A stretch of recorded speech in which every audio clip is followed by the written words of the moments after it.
Folle 25e journée du top 14. Le Castres olympique en course pour la qualification reçoit Perpignan en bataille pour le maintien. Après Bordeaux et Montpellier hier, les Castrés seront-ils les troisièmes qualifiés pour les phases finales? Bonsoir à tous, bonsoir Marc. Bonsoir. La bataille est féroce à tous les étages de ce top 14 pour la qualification, pour le maintien. Ce match entre Castres et Perpignan réunit les deux suspens, le suspense d'en haut, le suspense d'en bas. Marc Lévremont, de nouveau le Castres olympique est parmi les favoris dans la course au titre cette saison. Oui, très certainement. Le Castres olympique qui n'aime pas trop assumer ce rôle de favori, là ne peut plus se cacher. Ils ont pour moi un calendrier extrêmement favorable qui peut leur permettre d'aller chercher peut-être une première place, une place de demi-finaliste direct. Ils ont l'atout fraîcheur, ils ont une équipe formidablement homogène. Peut-être pas des facteurs X comme Antoine Dupont, Gabin Villière ou Mathieu Jalibert, mais vraiment un paquet d'avant remarquable, une charnière très complémentaire et une ligne de trois quarts très spectaculaire cette saison. Donc vraiment tous les atouts, le plein de confiance, puisqu'invaincu ici à domicile, la seule équipe du top 14. C'est vraiment l'équipe la plus homogène et la plus équilibrée de cette saison, de ce top 14. Le Castres olympique mené par le capitaine Mathieu Babillot et dirigé par Pierre-Henri Broncan ici au premier plan, qui est au milieu de ses hommes et qui parlait à ses troupes avant ce match si important. On va vous parler maintenant de Perpignan. Perpignan qui a donc savouré la victoire de Toulouse à Brive hier. Les Catalans sont 13e mais ne se résignent pas à devoir peut-être batailler dans ce match de barrage contre le finaliste de Pro D2. Ils veulent tout faire pour l'éviter. Perpignan fait honneur à son maillot depuis le début de la saison, se bat avec ses armes et va se battre jusqu'au bout. Ils ont encore aujourd'hui une équipe très compétitive. Ils auront la possibilité de se régénérer le week-end prochain avant d'attaquer encore le dernier match peut-être décisif contre l'UBB et puis peut-être un barrage. Tous les scénarios sont possibles. En tout cas, encore une fois, les hommes de Patrick Arletas font honneur au maillot, jouent leur chance crânement, jouent aussi un bon rugby ponctuellement. Ils ont eu des difficultés à s'imposer à l'extérieur, mais c'est le propre des promus. Ils ont eu la chance, la réussite et le talent d'aller battre le Biarritz olympique. Ça ne se fuira peut-être pas, mais en tout cas, certainement une grosse opposition ce soir à Pierre Fabre. Avec les Catalans menés par Melvin Jaminet. Il n'est pas capitaine, il sera le buteur de cette équipe. Il veut absolument, avant de quitter Perpignan pour Toulouse, aider les Catalans à se maintenir. La sortie du couloir dans le sillage des capitaines, Mathieu Acebes, Mathieu Babillot.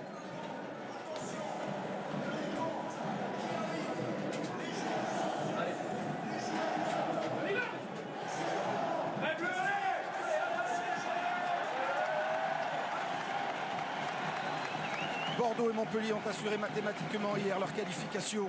Le Castres olympique va-t-il les rejoindre ce soir? Castres-Perpignan, dernier match de cette 25e journée du top 14. Alors que se profile déjà dans 15 jours une explosive dernière journée où se joueront les 3 ou 4 dernières places pour les phases finales. Pour Melvin Jaminet, les Catalans, pourquoi pas l'occasion de repasser devant Brive au classement? Pour cela, il faudra un exploit, faire tomber le Castres olympique sur sa pelouse. Ce qui n'est pas arrivé depuis 1 an et demi. L'arbitre de ce match sera M. Adrien Marbeau. Il s'en est passé des choses tout au long du week-end sur cette avant-dernière journée du championnat. Dans 15 jours, vous pouvez déjà saliver au suspense de la 26e et dernière journée. Mais ce soir, d'abord, Castres-Perpignan, coup d'envoi donné par le Castres olympique et son buteur argentin, Benjamin Urdapilleta. C'est parti, ballon capté par Tristan Teder, le demi d'ouverture de l'USAP. Bon match à tous. Un match à l'image du top 14, accroché sans doute jusqu'au bout. Et Cochard, le demi-mêlée de Perpignan, en sortir de son camp avec ce jeu au pied tendu dans les bras de l'arrière de Castres. Palis qui sollicite aussitôt son numéro 8. Ben Nicolas. Le premier plaquage est bien réussi par les Catalans. Avec une tentative de charge au ras du deuxième ligne de Castres. Stanifov. Fernandez.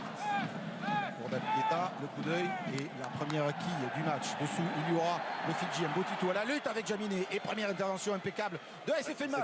Il s'est fait mal, le Jaminet. Un coup au genou sur ce premier contact pour lui du match, sur ce contest aérien. Ce serait un coup dur pour l'USAP qui pour l'instant enchaîne. Teder perd le ballon sur le plaquage. Il y a un en avant que monsieur l'arbitre a vu.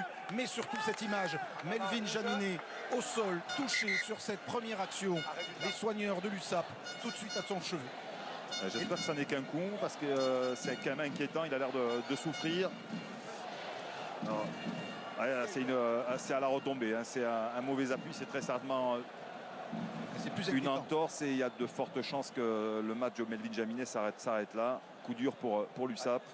Et pour l'entraîneur Patrick Arletas, qu'on a aperçu dans les tribunes, Melvin Jaminet, qui a donc signé au Stade Toulousain, qui voulait mettre un point d'honneur à aider Perpignan à se maintenir en top 14 sur les dernières journées. C'est le buteur de l'équipe aussi. Et c'est un terrible coup dur que cette blessure ici. Perry Freshwater, l'un des entraîneurs des avants dans le staff de l'USAP, sur cette première action que l'on va demander sans doute à notre réalisateur Michel Cross et à nos équipes de nous remontrer. Le temps après de voir, c'est vraiment en retombant, il n'y a pas de contact en fait. Ouais, c'est à la retombée, on voit qu'il se... On voit son... Hyper extension. Ouais, exactement, hyper extension. Il se relève, Jaminet, pendant ce ralenti, il se relève et reprend sa place. Teder vient aux nouvelles. Ouais, rassurant. Et tout le public, à la fois les supporters catalans et les supporters castrés, applaudissent l'arrière de l'équipe de France qui enchaîne les largeurs de terrain pour remettre son genou dans le bon sens et retrouver un petit peu de souplesse et d'élasticité. On espère pour les Catalans et pour le match aussi une frayeur sans conséquence. Première bonne mêlée dans l'axe du terrain avec beaucoup d'options. Jouez là, 9. Jouez là, 8. Ben Nicolas pour Fernandez. L'inversion de jeu pour Orda Pieta. Botitou du numéro à la figure. Oh, magnifique la remise intérieure pour Kokaji. Première incursion sérieuse des castrés dans les 22 de Perpignan avec Nakossi maintenant. Filippo Nakossi, difficile à plaquer comme à son habitude. Fernandez va pouvoir écarter les castrés en voie du jeu. En voici Botitou qui dérape, trébuche dans les 22 catalans avec un contest maintenant des Perpignanais. Il y a un avantage en cours pour une position d'hors-jeu de la défense catalane. On reviendra à la position d'enjeu. C'est parti à 200 à l'heure. La triplette fidjienne du Castres Olympique à la manœuvre, toute la complémentarité des trois joueurs. La puissance de Botitou. Kokaji.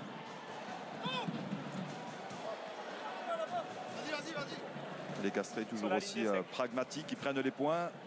Pas étonnant, avec une pénalité dans l'axe des poteaux quand on est un des meilleurs buteurs, réalisateurs de ce championnat. Marque une équipe pragmatique, mais une équipe qui fait évoluer son jeu aussi, vers plus d'offensive, vers plus de jeu de trois quarts depuis, on va dire, 2 saisons. On parlait de l'influence notamment de ces joueurs fidjiens, la qualité aussi de Geoffrey Palis qui vraiment réalise d'année en année d'excellentes saisons sous le maillot du Castres Olympique. Et puis aussi un banc aussi, hein. Il y a aussi de la profondeur d'effectifs avec l'expérimenté Julien Dumorat, Thomas Combezou aussi, deux de Inmele, Arata et Roré Cocotte qui n'est que 3e de Inmele dans la hiérarchie. Donc ça montre toute la profondeur de cet effectif et une infirmerie bien vide avec le seul Canadien Aldron blessé très certainement jusqu'à la fin de la saison. Jaminet va bien en tout cas, ça c'était une bonne nouvelle pour les supporters de Perpignan et pour les supporters des Bleus. En lien un petit peu avec le sujet qu'on a abordé dans le Canal Rugby Club et la longue saison pour beaucoup d'internationaux français cette saison. 3-0 pour Castres et le renvoi de l'arrière international. Tapé bien haut. On retombe et la bonne prise de Staniforce. On va rentrer par les Bleus. Messieurs, je regarde Melvin Jaminet qui tourne la tête souvent vers le banc en grimaçant. Ouais, je sens pas, il n'est pas serein. Non, je ne suis pas sûr que ce soit une bonne chose de le laisser sur le terrain parce que manifestement il a mal. Et le genou, c'est quand même préoccupant. Et merci Philippe Fleis évidemment sur la pelouse avec nous ce soir qui scrute attentivement les attitudes de Melvin Jaminet qui pour l'instant donc reste sur le terrain côté Perpignan mais qui n'arrête pas de tester d'une certaine manière son genou. Allez, première lancée pour l'USAP. La déviation de Maui et Cochard pour Teder avec l'Argentin Geronimo de la Fuente sur son compatriote Orda Pieta. Et Cochard relève ce ballon pour face à l'ailé, gros plaquage offensif. Ancien Castré attendu. Ouais, aligné par champion de Crespigny, le numéro 7 de Castres. Avec conteste de Mathieu Babillot, le capitaine. Est-ce qu'il est dans les règles? A priori oui, d'après monsieur Marbeau. qui laisse jouer. Turnover favorable au Et Castro. le ballon est récupéré par le Castres Olympique. Fernandez, attention avec Botito de nouveau pour allumer une mèche depuis quasiment l'envers de mètre. Le crochet de Lavaux, Martin Lavaux. Fernandez, Stani Force. Jeu direct, Walker, bien fait. Palis qui est ici au relais. Ben Nicolas qui se propose de lancer, qui a cherché à jouer après contact, mais qui a préféré passer par le sol. Roda Pieta et le Castres Olympique qui envoie du jeu. Kokaji, Nakosi déséquilibré par Acebes. Se relève, il n'était pas tenu, il a le droit. Voilà, c'est le bleu qui ramène le ballon. Non, c'est le bleu qui ramène le ballon sur le joueur. Fernandez sollicite le talonneur international Gaëtan Barlow, plaqué par Namea Lemalou. Babillou, charge de Umpatin. Premier au ballon, c'est quand non, c'est Javier Chiocchi, je crois bien, oui, qui est récompensé. Défaut de soutien autour de Umpatin. Servi par son capitaine. Mathieu Babillot au soutien, mais le premier sur le ballon, c'était bien Xavier Chiocchi. Philippe Fleiss au ras de la pelouse a une des données quand même très importantes de ce match, même si c'était en soirée, c'est la touffeur, la chaleur. Oui, il y a de l'orage dans l'air comme pour cette fin de saison de top 14, mais on devrait, selon la météo, éviter les orages au moins sur cette partie. Ils sont prévus en début de nuit, aux alentours de minuit, si les informations de la météo sont les bonnes. Mais c'est vrai qu'il fait quasiment 30 degrés encore à 21h15 et que ça va être un des éléments à prendre en compte pour les deux équipes. Il n'y aura pas de pause fraîcheur, il n'y a pas besoin. Mais c'est vrai que c'est une chaleur étouffante. Ouais, heureusement qu'on n'a pas joué en 15h, en ce dimanche. Allez, le ballon pour les avants de Perpignan. Alors que vous avez vu que le kiné de l'USAP va régulièrement s'enquérir de l'état de Jaminet. Et Cocha de la Fuente. Le premier attaquant, il est bien pris par Barlow. Les Catalans veulent riposter pour être par un drop. Donc finalement une chandelle de TDR. Là aussi très bien tapé. Acebes sera dessous. Elle est montée très haut. Palis et Nakosi finalement. Botito la patte aveugle pour Kokaji que c'est bien fait. Il y a un boulevard pour les adversaires de Castres. Kokaji là à l'extérieur. Botito il essayé. Le retour de Jaminet qui n'arrive pas à reprendre le centre fidjien de Castres. Vilimoni, Botito pour le premier essai du Castres Olympique dans ce match. La capacité des attaquants castrés à se projeter. Ballon récupéré. Le seul Mathieu Acebes à la retombée du ballon face à 3 ou 4 castrés. Et tout de suite, c'est l'initiative de Nakosi qui sert son compatriote. C'est Botito, Kokaji. En tout cas, le trio, encore une fois, à l'œuvre. Et Jaminet un peu trop juste pour récupérer le champion olympique à 7 à Tokyo. Vilimoni, Botito, l'un des très bons centres. Et il s'en veut, l'arrière catalan, l'un des très bons centres du championnat. Vilimoni, Botito, qui a une gestuelle exceptionnelle en plus de sa vitesse de course. Et messieurs, ça va être fini pour Melvin Jaminet. On va bien sûr attendre les examens qui devraient passer en début de semaine, mais Bautista Delgui va faire son entrée, on ne va pas prendre de risques et on va surtout s'enquérir de la forme de Melvin Jaminet qui semble très attristé par peut-être un de ses derniers matchs sous le maillot du SAP. Oui, il est prostré pour l'instant en but. Regardez-le, Melvin Jaminet qui redoute peut-être d'avoir disputé ce soir ici à Castres ses dernières minutes sous le maillot de l'USAP avec laquelle il a été champion de France de Pro D2 et qu'il a propulsé vers l'équipe de France. Ourda Pieta va ajuster. Non, ça passe à côté. 8-0 pour le Castres Olympique et l'information de ce début de match donc va être la sortie sur blessure de l'arrière international de Perpignan. Après ce très bel essai parti de 22 du Castres. Coup dur sur Melvin Jaminet et coup dur pour l'USAP aussi. On parlait de l'importance de préserver au maximum son effectif avant le match contre la réception de Bordeaux et peut-être le match de barrage. Et messieurs, les 9e minutes de jeu, l'hommage à Rory Cocotte de la part du public de Pierre Fabre.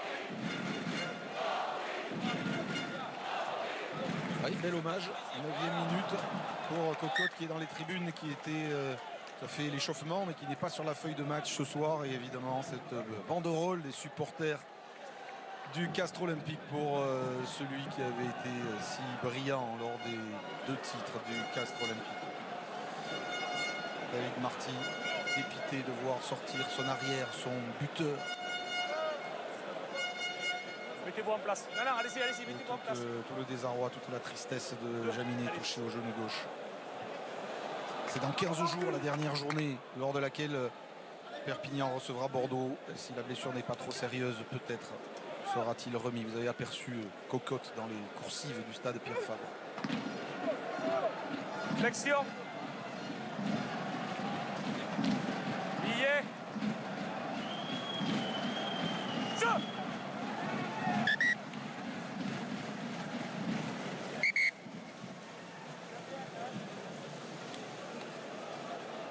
Alors on va guetter maintenant la réaction de Perpignan. Donc on l'a dit, il y a la défaite de Brive hier leur donne un petit espoir de regrignoter leur retard. Ils ont fait rentrer un international argentin, Bautista Delgui, à la place de l'international français qui s'est blessé.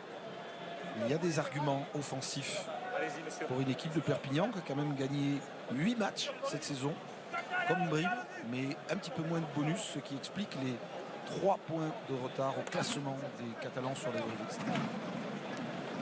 Henri Cocotte dans les écrans géants du stade. Flexion. L'image est un peu courte, allez, on vous promet, supporter castré, on va la remettre Billet. au prochain arrêt de jeu si on arrive à le suivre. La belle mêlée catalane. Avantage. Qui a déjà un avantage en cours. Amé Alemalou, les cochards de la Fuente, faute et retour à l'avantage et à la pénalité. 3. Un genou au sol.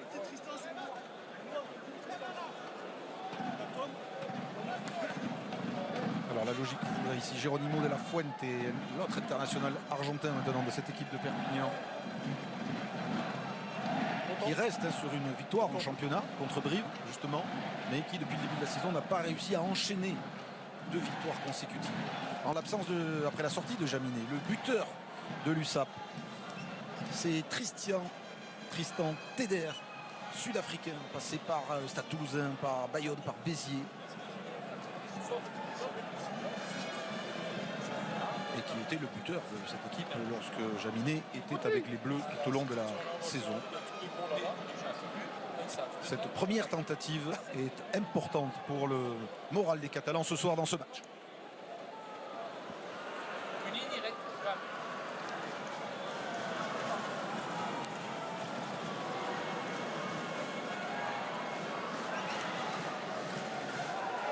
Et Teder ajuste cette pénalité qui permet à l'USAP de revenir au score. Castres 8, Perpignan 3.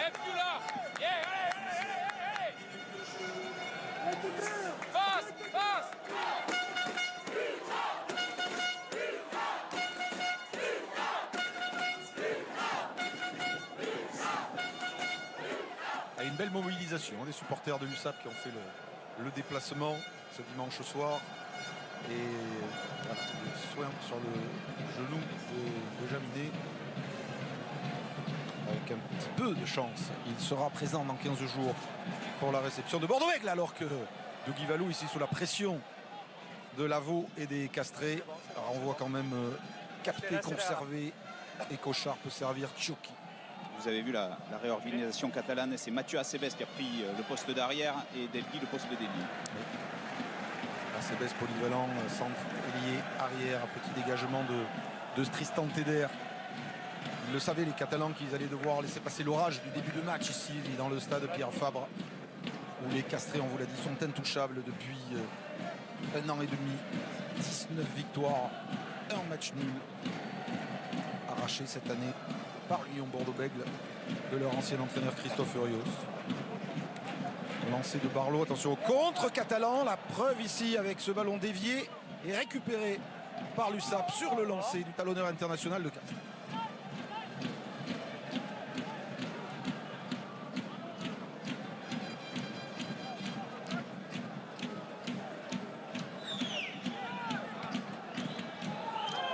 Une bonne protection et Tomé Cochard va pouvoir sortir de son camp avec ce jeu au pied expédié sur le toit de la tribune du stade. Il marque les armes pour l'USAP pour rivaliser dans ce début de match face à une équipe qui est en bataille pour la deuxième mais là, Ah oui, ils se sont mis à la faute. Il s'est aidé le bras du sauteur du en bras. l'air. Les armes, on les voit à l'image de ces deux touches. Il y a du répondant dans la conquête. Ils ont obtenu une pénalité en mêlée grâce à laquelle ils ont marqué 3 points. Ils ont des attaquants de qualité. On a parlé de l'expérience de Mathieu Acebes, l'ancien castré, là aussi le deuxième castré, ancien castré champion de France, Tomé Oppo, les deux Argentins de La Fuente et Delgui maintenant. Donc il y a des atouts et l'USAP ponctuellement a réussi En montant, vous lui touchez le bras. à jouer un très bon rugby. Un joueur d'expérience comme Et bien Tony sûr, Chili, qui lui aussi fait partie de cette génération qui arrête sa carrière à la fin de la saison. Lucas Bachelier aussi excellent joueur en 3e lignelle. Maintenant là effectivement on parle du Castres Olympique, vraiment un des favoris aujourd'hui de ce top 14.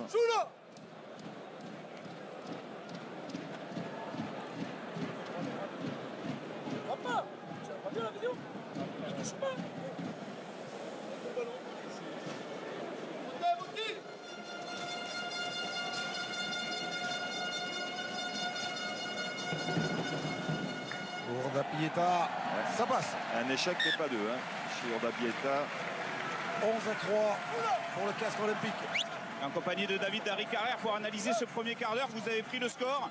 On reconnaît les conditions. Le terrain, le ballon est très glissant. Est-ce que vous allez avoir l'ambition de continuer d'envoyer du jeu comme ça? Oui, bien sûr. C'est notre ambition de mettre de la vitesse, de faire bouger le ballon. Maintenant, il faut savoir les trier aussi.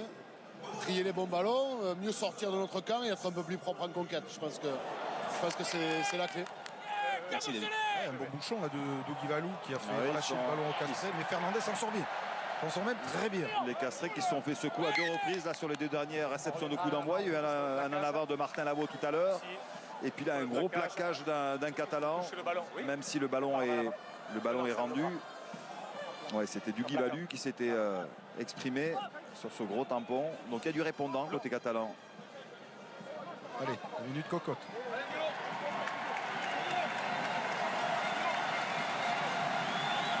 Place.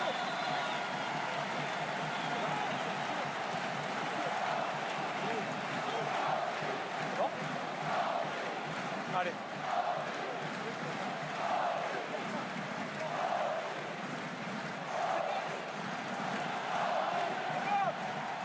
Impassible. Ému. Il est ému, Cocotte. Et c'est beau de voir tout un stade comme ça rendre hommage à l'un des siens. Il a tellement fait pour le Castres Olympique. 2 titres de champion de France, vous le rappeliez, Eric. Quel joueur. Quel caractère. À mon avis, il n'y a que les arbitres qui ne vont pas le regretter. Jouez là, 8. Ben Nicolas, le départ du numéro 8, néo-zélandais de Castres, épaulé par Dans les 22 mètres. Fokadji. Fernandez choisit le fermer avec la puissance de Stanifor. Pas de problème. Hop, le ballon C'est est gagné ressorti encore. côté catalan avec un bon turnover à exploiter. Tomé Oppo, Afissa Tomé Oppo, l'ancien joueur de Castres qui lâche le ballon. On l'a dit que ce ballon était un petit peu glissant à cause de la chaleur. Le contre de Teder et finalement Monsieur Marbeau qui va revenir là en avant. Afissa Tomé Oppo, champion de France avec Castres en 2013. En 2018. Pardon. Comme face à Lélé, me semble-t-il. Face à Lélé 2013. N'oublions pas que le Castres Olympique, qui se veut discret, quand même la seule équipe avec le Stade Toulousain a avoir été 2 fois champion de France sur les 10 dernières années. J'entends les 10 dernières années, de 2013 à 2022. Parce que si on compte 2012, ça fait 3 fois pour Toulouse. En ce moment, il vaut mieux le préciser. Mais Castres, il n'y a quand même pas beaucoup d'équipes qui réussissent à avoir 2 Brennus en 10 ans. Mais Castres en fait partie. Flexion. Lié.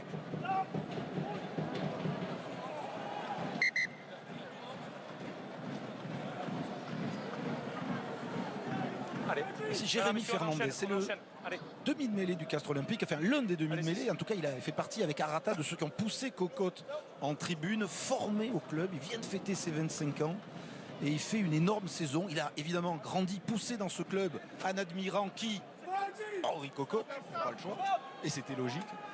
Et il fait une énorme saison. Avec l'Uruguayen Santiago Arata sur le banc. Lié. Dans ce collectif, le voici. Très très homogène encore une fois. Et à nouveau la mêlée catalane qui... Sortie acrobatique de Ben Nicolas pour le dégagement de Fernandez. Les Castrés peut bouger en mêlée, ça se voit pas tous les jours ici. Donc il va pour remonter ce ballon. L'accélération de Fidjian de l'Usab, le crochet fulgurant et le bon plaquage de Babillo. Et Cochard pour Delgui, Bautista Delgui qui contourne essaye de contourner la défense de Castres. Et puis il va peut-être falloir repiquer un peu vers l'intérieur. Il n'est pas tenu, il reprend le ballon, il avance malgré les champions de Crespigny. Et ici Nac aussi est allé se servir, il avait le droit et du coup turnover favorable au Castré et peut-être du jeu plénant finalement. Ben Nicolas casse un premier plaquage, s'engouffre dans la défense de l'USAP, beaucoup de rythme, d'intensité en ce début de match et une nouvelle pénalité favorable à l'USAP au Catalan. Le Castres Olympique qui a réalisé un bon quart d'heure, a marqué assez facilement cet essai issu d'une contre-attaque et puis là se fait malmener par des Catalans dominateurs au niveau du jeu d'avant, dans la conquête directe. On a vu des ballons volés en touche par l'alignement catalan, on a vu une mêlée castraise à la peine et puis au niveau du jeu au sol, plusieurs ballons récupérés par les défenseurs catalans. Castres qui s'était imposé au match aller à Aimé Giral, mais d'un tout petit point, 20-19. C'est aussi le propre de top 14. Parfois des matchs entre le haut du tableau et le bas du tableau peuvent être très très serrés. Mathieu Acebes, le capitaine de l'USAP, compte faire un coup ce soir ici au stade de Pierre Fabre de Castres. L'ambition des Catalans, illustrée par cette tentative de pénalité de Teder. Ils vont prendre les points, peut-être profiter d'un coup de moins bien du Castres Olympique. En tout cas, essayer d'être opportuniste, de coller au score le plus longtemps possible. Sous l'œil des légendes de l'USAP, David Marty, le coup de pied de Tristan Teder qui va passer entre les perches et ramener l'USAP à 11-6.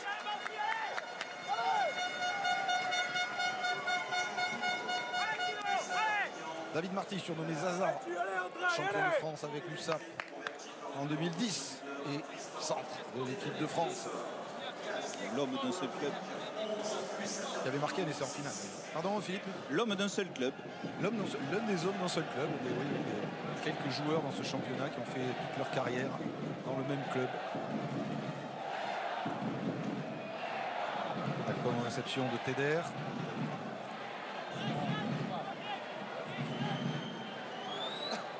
Ballon rentré.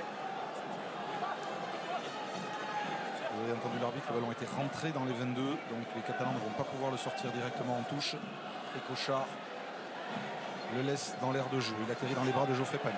Palis pour Ben Nicolas. Et Ariki, Ben Nicolas qui rebondit ici sur le premier plaqueur de la Fuente. Attention, il est pris debout. Il est bloqué. C'est un molle et ce sera un ballon rendu aux Catalans.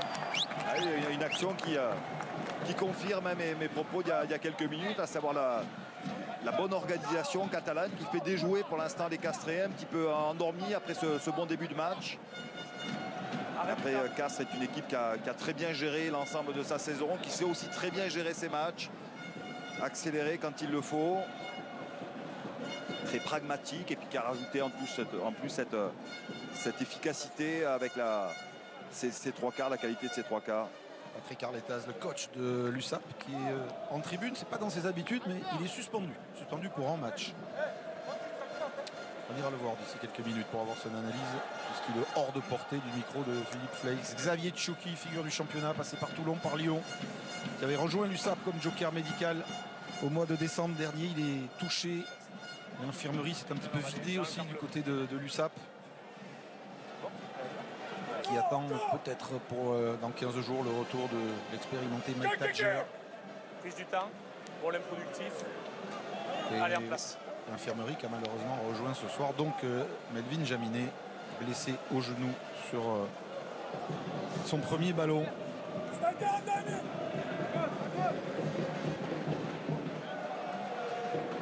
Alors, le souci pour l'instant pour l'USAP, c'est qu'ils ont des ballons, ils en récupèrent beaucoup au sol, sur la conquête, mais ils ont des soucis dans l'exploitation avec pas mal de ballons perdus au milieu du terrain notamment, des ballons trop facilement rendus à la défense castraise. Mais pourtant ils ont plus de munitions que les locaux. On va voir après cette bonne mêlée. Elle est équilibrée, la mêlée catalane.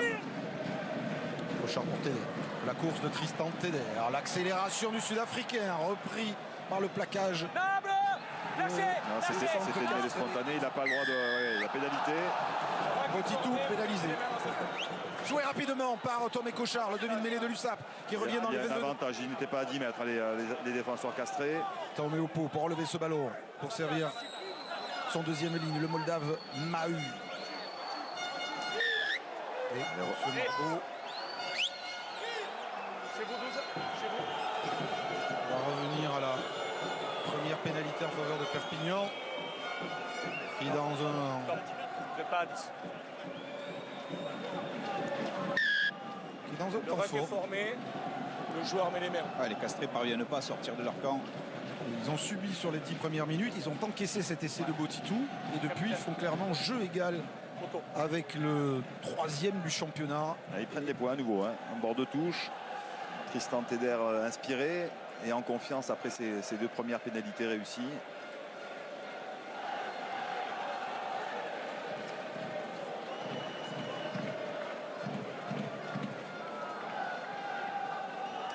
On vous le rappelle, ce match doit être suivi avec un petit peu d'inquiétude peut-être du côté de Brive.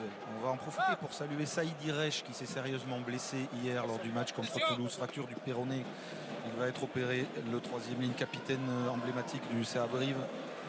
On le salue et les brivistes évidemment à la bataille pour éviter l'access match avec Perpignan.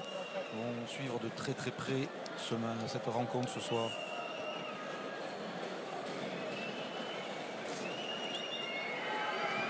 Tristan Teder, bord de touche, ce coup de pied va passer, quelle réussite!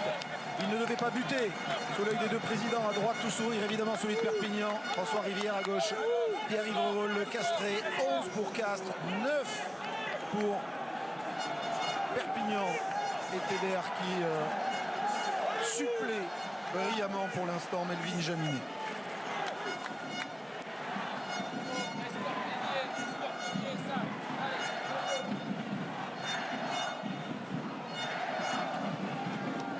Ambiance à Castres ce soir, 12 000 spectateurs, le stade est archi plein, on le renvoie à Sébès, bien capté et réception assurée par les Catalans. Avec maîtrise, efficacité et le jeu au pied des Cochards. Il y a match, Marc, il y a match. Il y avait peut-être pour certains une petite inquiétude. L'avant-dernier du championnat face à un candidat à la qualification directe pour les demi-finales. Pour l'instant, il y a match. Oui, il est très équilibré. On le voit au score. Dommage pour l'USAP, là, voilà, je le disais tout à l'heure, qu'il y a eu beaucoup de ballons et qu'il y a eu du mal à les exploiter. Et puis là, il y a une offensive castraise, malgré ballon gagné dans de mauvaises conditions. Pour Jérémy Fernandez, il doit repasser par la puissance de ses avants. Charge de Staniforce. Sur les 22, Mathieu. Fernandez dans le bout de Barlow pour Babio, feinte de passe Mathieu. Oh, Babio, plaquage. Ça c'est un coup de face à Lélé et Lame. Balise, la course de Geoffrey Paille, c'est bien fait. Cadré pour servir Lavaux, crochet de Martin Lavaux, bonne défense de Écochard, mais Palis qui est de nouveau servi, qui essaie de déborder, remise intérieure, le ballon est récupéré par le pilier gauche de Castres, Quentin Walker. De nouveau Staniforce, tout droit. Fernandez s'écarte. Ou patin pour Pietard qui a le ballon, lui a glissé des mains, on l'avait vu là. Il est allé, est-ce qu'il y a avant? Oui, il y a un avantage. Et reprise en position de hors-jeu, très certainement. Vous êtes au sol et vous jouez le ballon. Il y a possibilité de récupérer la balle, vous faites un en avant. Le ballon lui échappe au moment, il arme sa passe.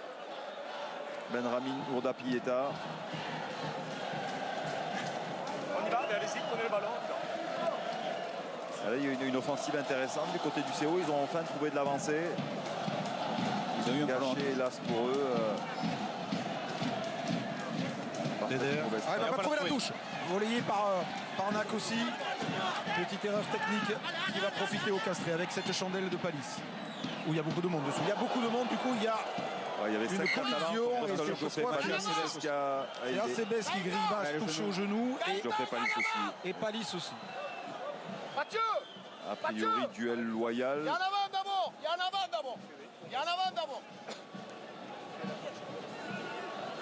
Alors, bien malin pour savoir qui a touché le ballon parmi cette forêt de mains. Il y a 6 mains qui touchent le ballon. Donc, bon courage à monsieur l'arbitre pour décréter qu'il y a un en avant. finalement, on va se contenter d'une touche pour Perpignan. Tom, allez, Tom, allez.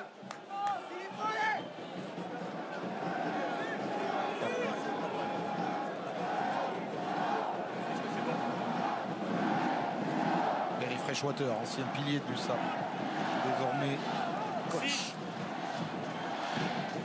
Et on en a bien besoin de ce soir de Freshwater. Le lancer de Selela. Il y a l'âme, l'international samoan, qui a trouvé un autre de ses compères, des compatriotes, c'est Piula face à Lélé. Mathieu Badio qui est passé dans l'axe et dans la règle. Est-ce qu'il a réussi à mettre les mains sur le ballon? Non. Les jeux au pied de Tomé Cochard. Nakosi chassé par Delvi. Attention s'il se lance, hein, c'est le frère de Tuisova, Nakosi. Le même style, déséquilibré par les Cochards. Relais de Barlow, Staniforce dans l'axe, vient stoppé par Mahut. Et Castres qui de nouveau enchaîne en essayant de mettre de la vitesse. Gourda Pieta avec Lavo. Lavo plaqué par Tomé Opo. Fernandez. Porte le ballon. Bon plaquage là aussi. Ça bataille, ça ferraille. Ballon toujours pour Castres avec Gaëtan Barlow de nouveau dans l'axe. Qui avance. Fernandez replace, resserre Staniforce, très sollicité évidemment, qui vient de nouveau buter sur le Moldave. Le ballon arraché le à ballon gauche. à l'époque. Bachelier n'a pas pu l'expédier dans son camp. Qu'il a gratté, qu'il a volé au sol, long jeu au pied. Et le long jeu au pied d'occupation de Teder qui fait cavaler l'arrière-garde Castrez jusque dans son embut. Ah, il va remonter le ballon. Vous voyez, obligation, sinon ça fait renvoi d'embut et hop. Ils sont gênés, hein. Ils sont vraiment gênés les Castrés. Ils ont du mal à lancer leur rugby. Bon, il fait lourd hein, quand même, il fait extrêmement lourd. On l'a vu avec cette passe et ce ballon devenu savonnette dans les mains de Gourda Pieta. Mais les avants catalans ne lâchent rien. Voilà, deuxième ballon volé par Xavier Chiocchi. Un gros plan ici, le troisième ligne australien de Castres, Nick, champion de Crespigny. Son nom est magnifique, mais il me permet aussi de vous rappeler qu'à partir de demain, Canal lance la semaine des champions qui nous amènera à la finale de la Ligue des champions samedi prochain sur Canal avec une émission quotidienne 19h05 en clair tous les soirs. On y parlera évidemment aussi de Formule 1 puisqu'il y a le Grand Prix de Monaco qui arrive, mais de rugby avec les finales de Coupe d'Europe et les demi-finales de Pro D2. Donc semaine des champions, rendez-vous demain 19h05. Plaquage haut, peut-être là de Gourda Pieta, il n'est pas signalé et les Catalans, il est signalé. Il a été conseillé par son juge de ligne, Monsieur Marbeau. Il y a un avantage à nouveau pour les Catalans. Et Cochard, il y a un gros surnombre de l'extérieur. Qui résiste au plaquage, qui n'arrive pas à transmettre, pas d'avant. Dougui Valou maintenant, Dougui Valou qui parvient à la chistera des Cochards magistrale pour Teder avec Tomé Opao. La feinte de passe de l'ancien Castré qui essaye de s'infiltrer dans la défense et qui perd le ballon. C'est le souci, hein, ces ballons perdus au contact, de part et d'autre d'ailleurs des deux équipes. Marc, je vous interromps parce qu'on va profiter de cet arrêt de jeu pour aller interroger Patrick Arletaz, le coach de l'USAP qui est 2 rangs au-dessous de nous dans les tribunes. Bonsoir Patrick, merci de nous accorder cette petite minute. Alors, comment est-ce que vous jugez cette grosse première demi-heure de votre équipe?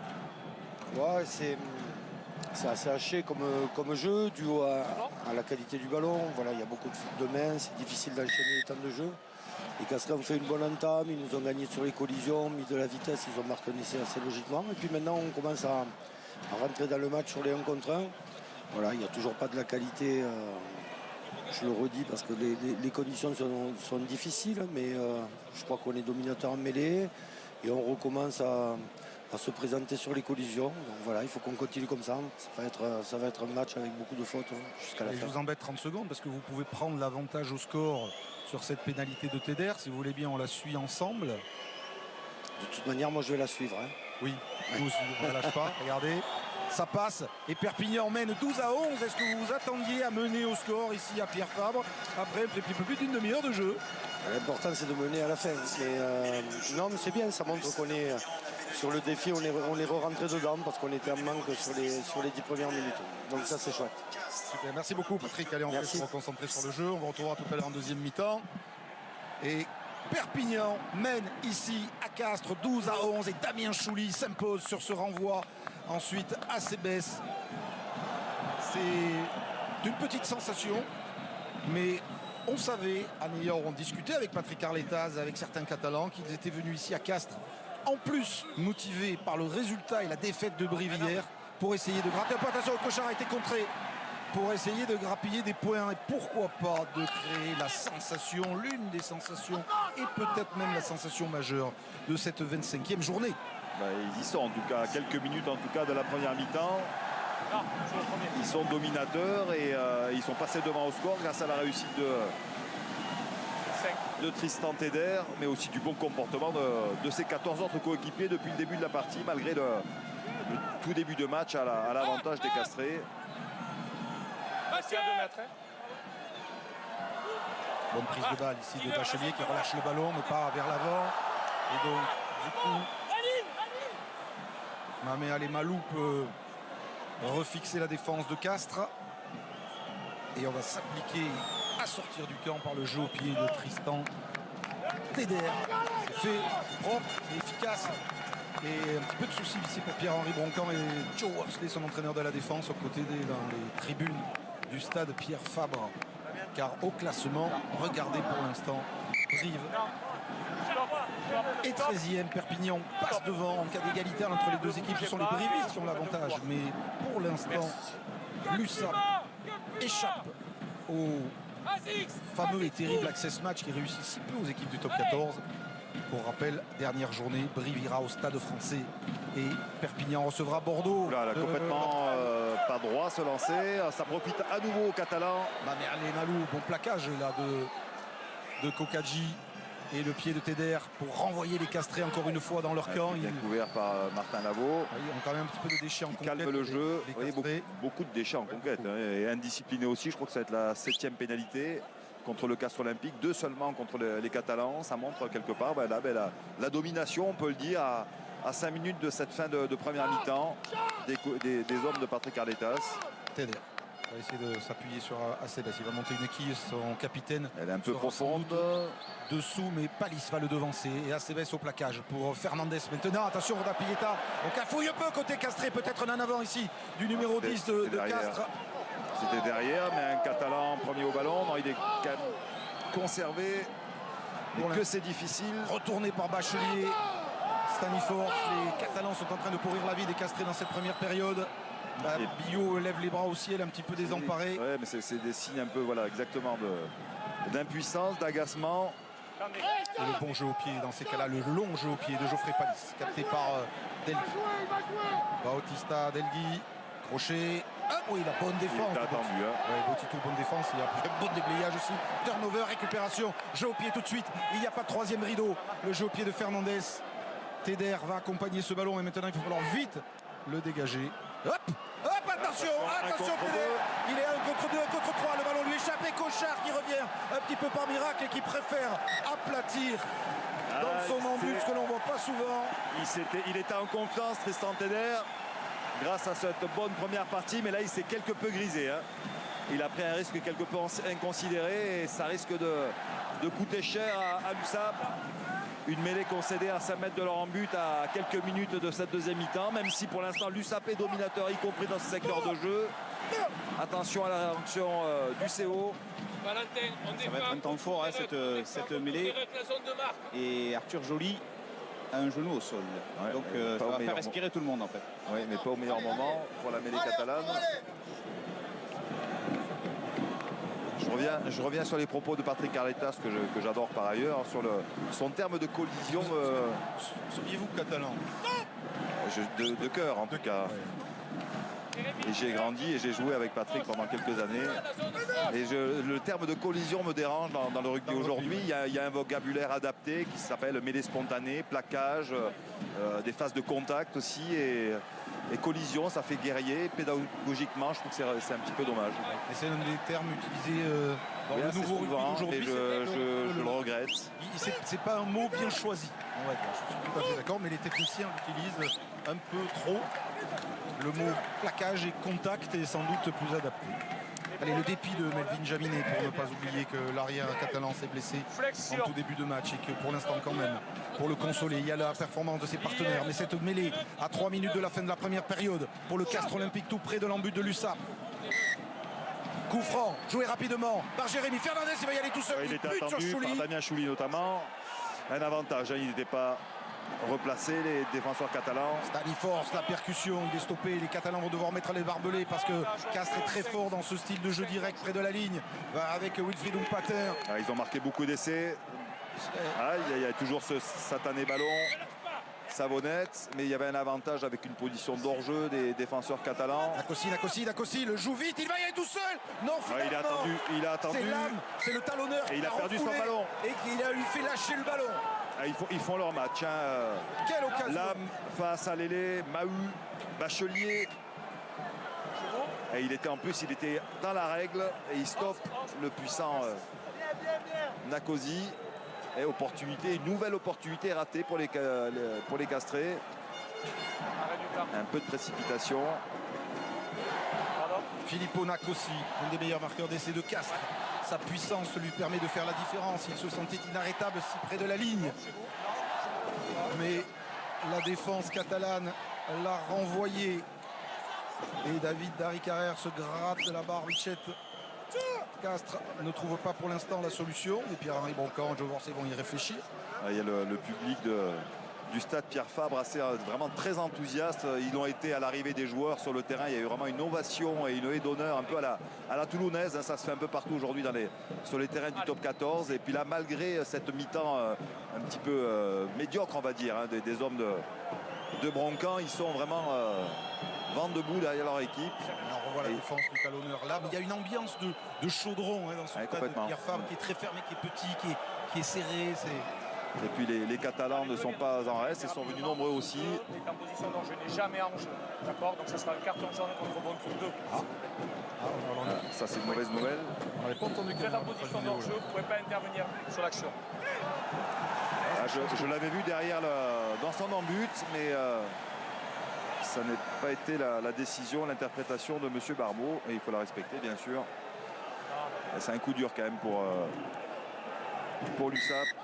Oui, surtout que ça fait pénalité pour Castres. Et une nouvelle occasion. Ils vont prendre la mêlée. Ils prennent la mêlée, ils vont aller chercher l'essai. Il va falloir faire rentrer un talonneur, bien sûr. C'est le jeune Victor Montgaillard qui va s'y coller. C'est quand même un joli nom pour un talonneur. Un Montgaillard international des moins de 20. On le voici avec le numéro 16, pur catalan. Il y a des très très bons jeunes qui poussent à l'USAP. Il en fait partie, mais pour une entrée en matière, c'est une sacrée entrée en matière. Mêlée à 5, introduction Castres à 2 minutes de la fin de cette première période. Et c'est Mathieu Acebes qui doit céder sa place. Et son papa joue à l'USAP, je crois bien, Montgaillard. Mes amis catalans me le confirment. Je me demande si t'es pas un 13iste. Il a joué à 13 et à 15, mais à 15 aussi. Alors en attendant, c'est ni à 13 ni à 15, mais c'est à 14 que sont les Catalans pour cette mêlée. Introduction Jérémy Fernandez pour le Castres Olympique. L'occasion pour les Castrés de reprendre l'avance au score. Juste avant la mi-temps, où l'on débriefera cette première période avec le plateau du CRC, l'introduction de Jérémy Fernandez, l'effort évidemment de la mêlée de Castres en supériorité numérique. Il faut la jouer. Ben Nicolas s'arrache derrière équipe. Ben Nicolas stoppé à 2 mètres de la ligne. Il a perdu le ballon lui aussi. C'est pas un ballon d'ailleurs ce soir, j'ai l'impression. C'est une savonnette et cela explique les nombreux en avant. Mais les Catalans nous à la faute cette fois-ci. Je louais leur discipline. Ils étaient à 2 pénalités seulement il y a quelques minutes, mais là ils viennent de plus que doubler leur quota de la mi-temps. Alors, il est descendu de son perchoir, mais il ne peut pas aller sur le banc parce qu'il est suspendu, Patrick Arletas, donc il reste accoudé à la rambarde de l'escalier pour suivre cette dernière action de la première période. Urda Pieta et les Castrés vont-ils reprendre l'avantage au score? Ils ont été plus pénalisés que les Catalans, mais la balance est en train de s'équilibrer en cette fin de première période, en raison notamment de l'infériorité numérique de l'USAP. Pierre Montgaillard, effectivement international de rugby à 13 et qui joue au 13 catalan. Il n'est pas catalan, mais j'ai la source. Flexion. Lié. Jeu. La sirène retentit. Monsieur Marbeau va faire refaire cette mêlée. Qui va mener à la mi-temps? Perpignan 12-11. Où les Castrés vont-ils réussir à marquer sur cette dernière action? Xavier Tchoki, le pack de l'USAP, en difficulté et surtout en infériorité. En place, messieurs. Ceci dit, comme j'aime pas trop avoir tort, quand même, je crois me souvenir qu'il y avait quand même un Montgaillard qui jouait à l'USAP. D'accord. Alors, en infériorité, je dis parce que Montgaillard est rentré, c'est l'équipe de l'USAP qui est en infériorité. Évidemment, c'est pas le pack lui-même, ils sont 8.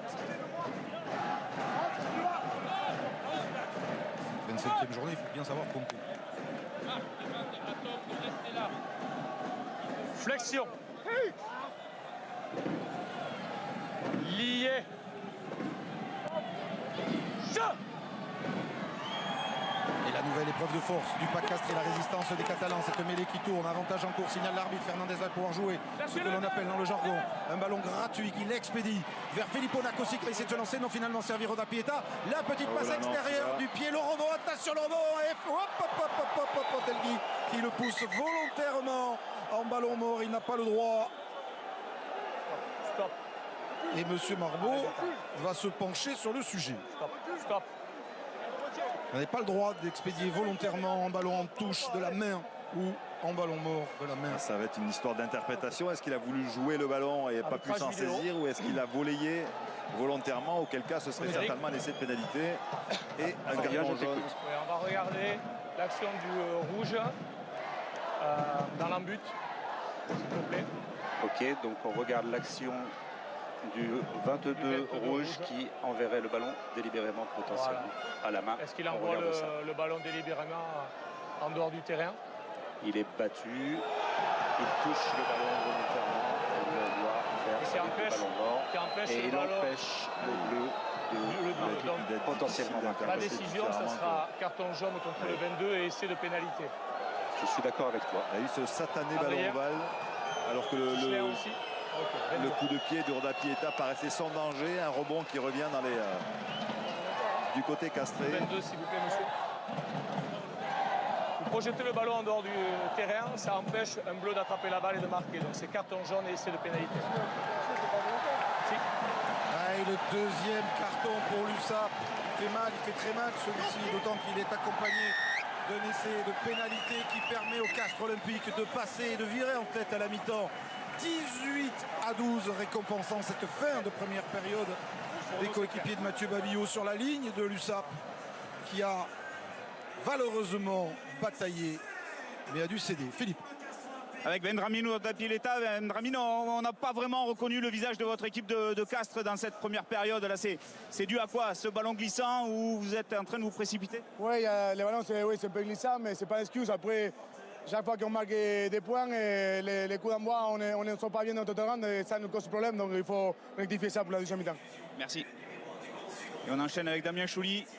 Damien, c'est un gros combat, vous êtes au cœur du combat, vous êtes au contact de cette équipe, vous étiez devant et en fait vous vous fragilisez sur un ballon presque anodin et c'est rageant, non? Ouais, c'est dommage parce que bon, j'ai pas l'impression qu'il fasse un mouvement pour la taper dehors. Il est en fin de course, en fin de saut. Bon, voilà, on va pas revenir dessus. Au-delà de ça, je pense qu'on leur donne des points trop facilement. Sans parler de la dernière action, je pense que sur nos jeux à pied qui sont un peu anodins, ben voilà, à chaque fois ils ont réussi à scorer là-dessus. On s'est bien repris en deuxième partie de première mi-temps jusqu'à ce petit événement, mais ouais, je pense qu'il faut qu'on joue un peu plus chez eux, qu'on soit un peu plus têtu pour aller dans leur camp et puis voilà, feu. Merci. Vous avez compris les propos de Damien Chouli. Isabelle, ils ne vont pas abdiquer. Les Catalans, ils sont menés de 6 points. Maintenant, Castres a repris le score. Il fait chaud. C'est chaud au propre. Comme au figuré ce soir à Castres. Une belle explication, en tout cas. Oui, j'ai fait des petits coucous parce que je n'entendais pas. Sinon, voilà. Mais on a senti des Perpignanais quand même têtus, même si ça va leur faire très mal, sûrement, pour la deuxième mi-temps, cet essai de pénalité. Thierry? Oui, et puis surtout en jouant à 2 en moins, ils vont entamer cette deuxième mi-temps de façon difficile. Mais bon, sur l'ensemble de la partie, ils ont mal commencé, ils terminent mal. Ils ont été quand même assez performants en défense, dans les rucks et dans la conquête. Donc finalement, un Castres Olympique qui a essayé de porter le ballon au début a été un peu gêné, n'a pas réussi à développer le jeu qu'il aurait souhaité avec beaucoup de fautes. Donc ça annonce une deuxième mi-temps, je pense, très intéressante. Oui, après beaucoup de chance de la part des Castrés. On le voit, le carton jaune plus l'essai qui, à mon sens, est un peu sévère. Mais il faut revenir sur la relance de Teder qui prend beaucoup trop de risques à ce moment-là du match. Thierry le dit justement, ils étaient dans le match, ils étaient en train de revenir, d'imposer leur jeu. Je dis un peu Damien Chouli. Oui, voilà, il a raison, son analyse, elle est lucide. Les Perpignanais, on sait qu'ils ont énormément de caractère, il faut qu'ils soient têtus et qu'ils reviennent très vite dans le camp des Castrés. Mais à 2 de moins, ça peut être vite fait compliqué. C'est toujours serré, malgré cet essai de pénalité. 18-12 en faveur des Castrés face à Perpignan. On va revenir sur les temps forts de cette première mi-temps. Vous parlez de Seven aussi, parce que c'était la fin aujourd'hui à Toulouse. Et puis vous rappelez les points forts, là aussi, et les meilleurs moments de cette 25e journée de Top 14. Juste après une petite bande-annonce. À tout de suite.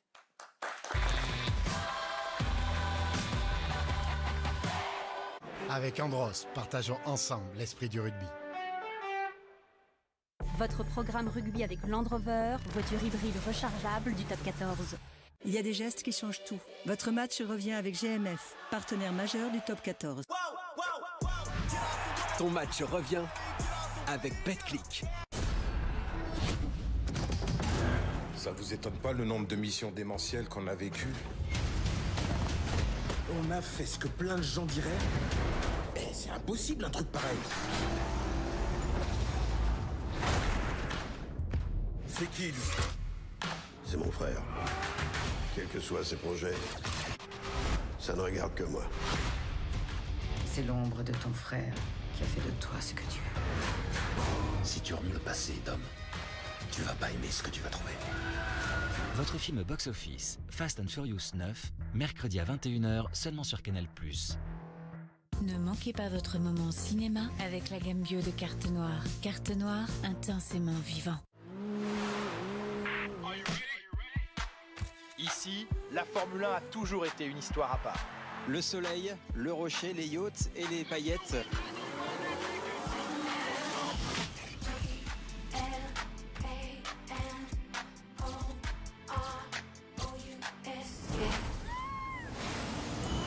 Bienvenue en Principauté. Les Formule 1 caressent les rails.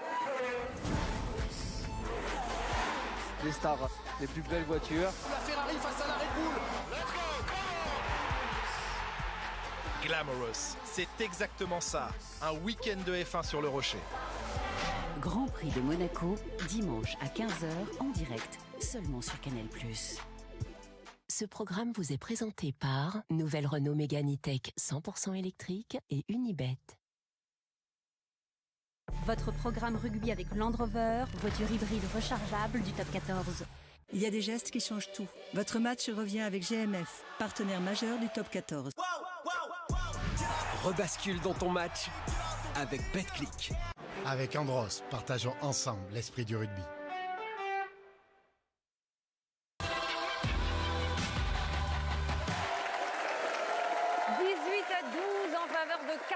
Face à Perpignan, c'est la dernière affiche de votre 25e journée de Top 14 avant de se replonger dans les enjeux, dans la course folle aux phases finales.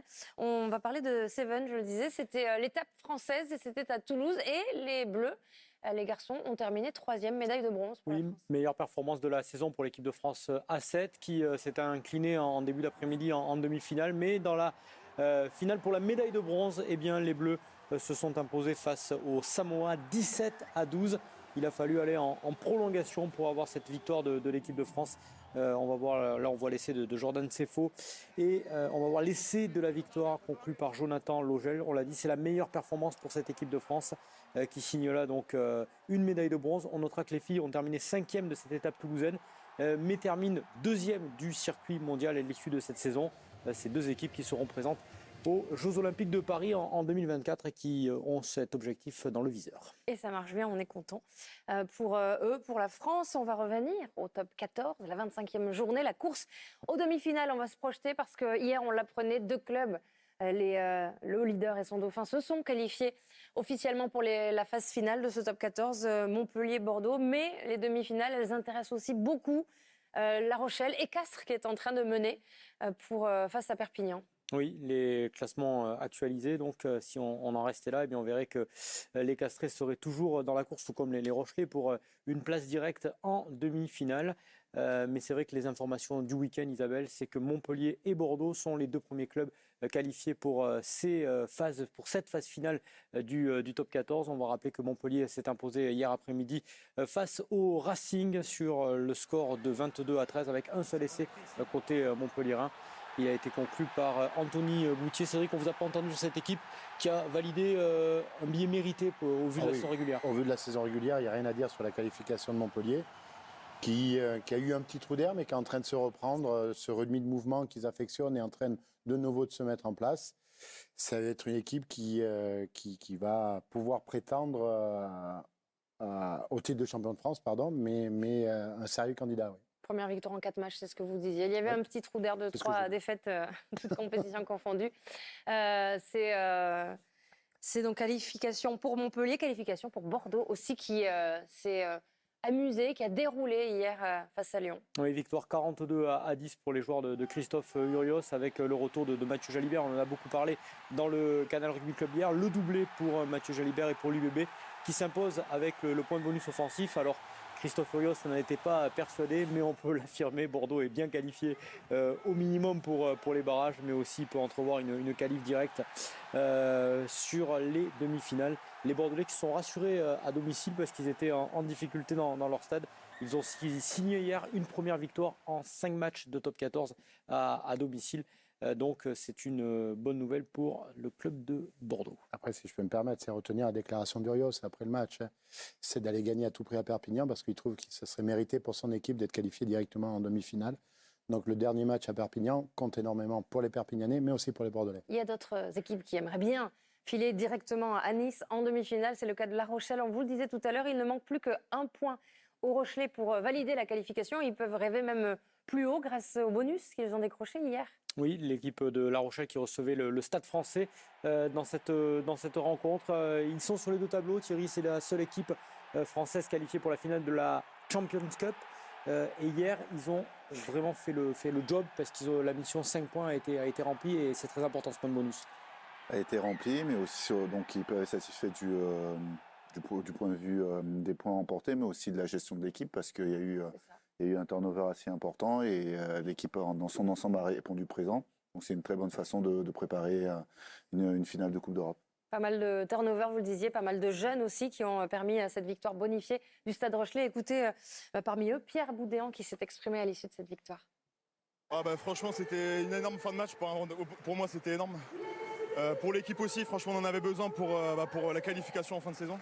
Et puis pour une bonne dynamique aussi pour la semaine prochaine, parce qu'il y a des gars qui sont au repos pour jouer une grosse finale. Donc franchement, on est super contents. Le groupe est super content. La Rochelle tout près du but, Castres aussi. Castres virtuellement à la mi-temps face à Perpignan est qualifié puisque pour l'instant Castres mène 18-12, on vous le rappelle, avec 2 essais, un essai de pénalité puis un essai de toute beauté en début de match. Oui, on va le voir avec vous Cédric en palette, c'est un ballon de récupération et on va voir ce triangle offensif qui s'exprime ce soir un peu à l'image de ce qu'ils ont fait cette saison. Botitou est à la conclusion. Oui, c'est après un ballon... Un jeu au pied, alors il n'est pas très long, il est bien joué de la part de Teder, mais en tous les cas, il y a les castrés qui s'imposent dessus. Et de suite, le récupérateur n'est pas l'utilisateur. Les 2 castrés, même les 3 castrés avec Jaminet qui se fixent, remise intérieure, parce que le danger vient toujours du champ profond. Et on va jouer un 2 contre 1, mais Jaminet fait l'effort d'essayer de revenir. Et après, il y a ce raffut. C'est toujours difficile quand on est arrière et d'essayer de revenir comme ça. On peut prendre des pommettes. Ouais, je t'ai vu sourire, Thierry. L'expérience. Oui. Non, si, j'en ai pris une très belle. C'est déjà ça qui marche, je pense. Les images reviennent. Donc 18-12, pardon, 2 essais avec celui aussi de pénalité qu'on a vécu ensemble en toute fin de première mi-temps pour les castrés. Est-ce qu'on va le revoir? Je ne sais pas. Où est-ce qu'on va... Rappeler aussi le point noir pour les Perpignanais qui ont perdu très tôt dans le match Melvin Jaminet, leur international. Oui, c'est vrai que le début de match de l'USAP est plutôt pas bon. Ils ont cet essai encaissé après ce ballon de récupération. Et puis Thierry, il y a cette blessure de leur arrière buteur. C'est un coup dur, même s'il a tout fait pour rester sur le terrain. Coup dur pour l'USAP dans les premières minutes. Oui, sur une réception, il se fait ça tout seul. Donc peut-être effectivement il y a un petit peu de fatigue, un manque de réactivité. Et c'est plutôt raisonnable qu'il sorte, même s'il a essayé de continuer le match. C'est une bonne. Ils ont encore une étape importante dans 2 semaines. Dans 2 semaines. Et peut-être suivant avec un peu d'aide. Il y a déjà ce point-là qui est vraiment important, qui est sûr. Donc c'est bien qu'il soit sorti, c'est raisonnable. Les Catalans qui, malgré la sortie de Melvin Jaminet, Eric Bailly, Marc Lévremont, menaient en toute fin de première mi-temps, ils menaient 12-11. Est-ce que, justement, ça leur a provoqué un petit excès de confiance? Est-ce que ça explique cette fin de première mi-temps qui a été manquée? Peut-être, Isabelle, peut-être, parce que tout allait bien pour l'USAP qui avait pris le score jusqu'à Marc, une relance que l'on pourrait qualifier d'un peu suicidaire. Ouais, une contre-attaque. Le rugby et le sport de haut niveau de manière générale, c'est faire des choix, mais on va dire que l'initiative de Tristan Teder, c'était pas forcément l'idée du jour, ou la meilleure idée du jour. Voilà, il contre-attaque, il a 2 castrés devant lui, il reste 5 minutes, son équipe mène au score. Il y a même 4 castrés autour de lui, il perd le ballon. Derrière, les conséquences elles vont être extrêmement lourdes pour l'USAP, puisque c'est 2 cartons jaunes, c'est une succession de mêlée, c'est un essai de pénalité et l'USAP se retrouve mené au score. Voilà, donc il y a plusieurs choses vont se passer. Là, c'est la première position de hors-jeu de Latou, premier carton jaune. L'USAP n'avait été pénalisé qu'à 2 reprises. Ils ont enchaîné 4 pénalités et 2 cartons jaunes en quelques minutes. Au lieu de relancer le jeu au pied, ramener l'USAP dans le camp. Voilà, c'est dommage. Encore une fois, c'est un choix. Et Tristan Teder avait été plutôt inspiré jusque-là. Et puis l'initiative de Delgui qui vient essayer de sauver le ballon, mais qui le volaille volontairement. En tout cas, c'était la décision de M. Adrien Marbeau derrière. Donc, 2e carton jaune et cette pénalité. Le CO reprend la main au score et l'USAP va devoir démarrer sa 2e mi-temps à 13 contre 15. Très, très lourde conséquence de cette relance qui on va pas stopper et freiner les intentions offensives, mais le jeu au pied s'imposait. Oui, et puis c'est aussi le signe aussi d'une équipe un petit peu fébrile, sous tension, et on perd des matchs comme ça avec de mauvaises interprétations. Mais encore une fois, c'est le jeu et Tristan Teder avait été plutôt bon tout au long de cette première mi-temps. Allez, les derniers instants dans le vestiaire du Castres Olympique. Au premier plan, David Dari Carrère et Ourda Pieta.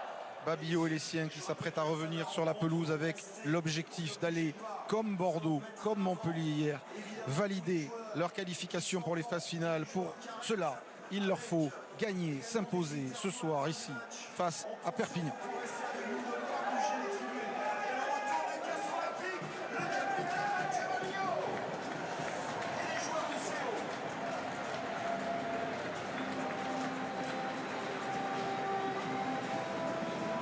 Et cette 2e mi-temps, les Castrés vont la démarrer face aux 13 Catalans. Évidemment que Perpignan est de terre de rugby à 15 et de rugby à 13. Et là, pour le coup, l'USAP se retrouve à 13 sans son talonneur Lam, sans son ailier Delgui. Et il va falloir tenir une dizaine de minutes dans cette situation délicate face aux hommes de Mathieu Babillot.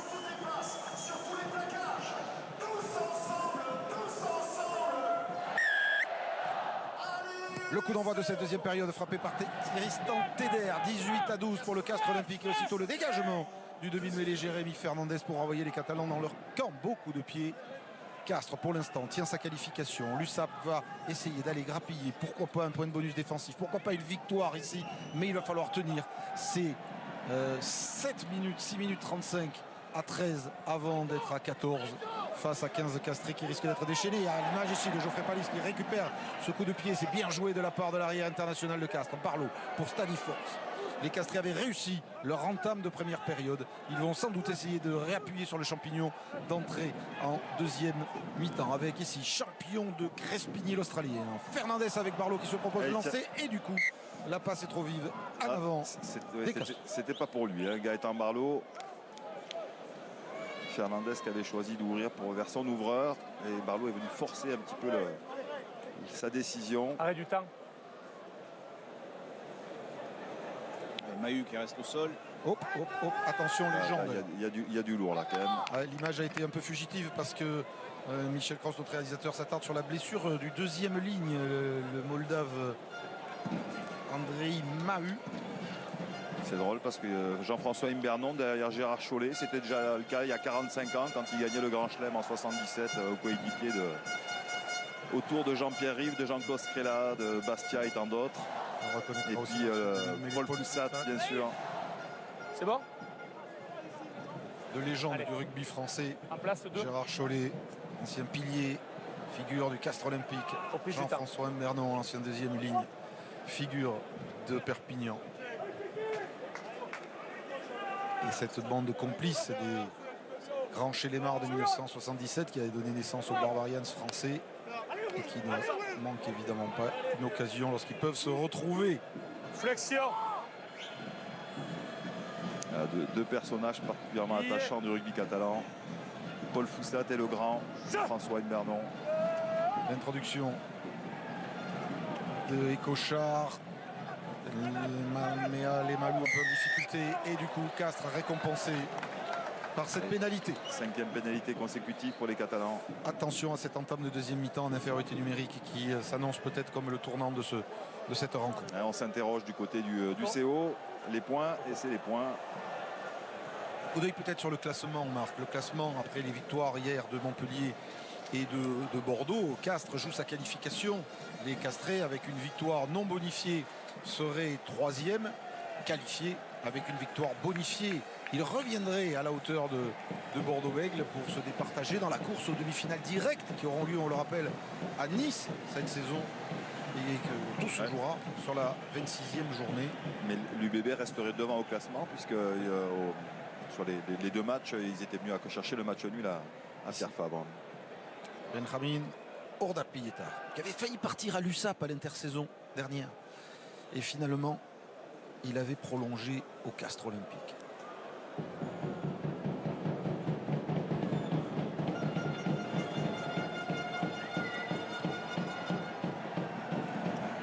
Le coup de pied qui passe. Castres creuse légèrement l'écart. 21 à 12. Bautista Delgui. Le deuxième carton jaune en essayant d'éviter l'essai et en poussant ce ballon de la main en ballon mort. Le demi d'ouverture, Benjamin Ordapieta. Le score, Castres Olympique 21, USAP Perpignan 12. Les Castrés de Botitou ne se sont jamais qualifiés directement pour les demi-finales. Ben Nicolas. Ouf, contact musclé sur il est explosif ce joueur. Assez rapide et du coup ça donne une troisième ligne très, très équilibrée, très complémentaire. Teder. Tristan Teder repris par Babillot. Et Cocha. Avec le jeune Mongaillard et ici Mahut maintenant. Il va falloir tenir le ballon peut-être pendant cette période d'infériorité numérique à l'image ici de Mamea Levalou. Ils sont dans l'obligation de jouer au pré avec leurs avants notamment.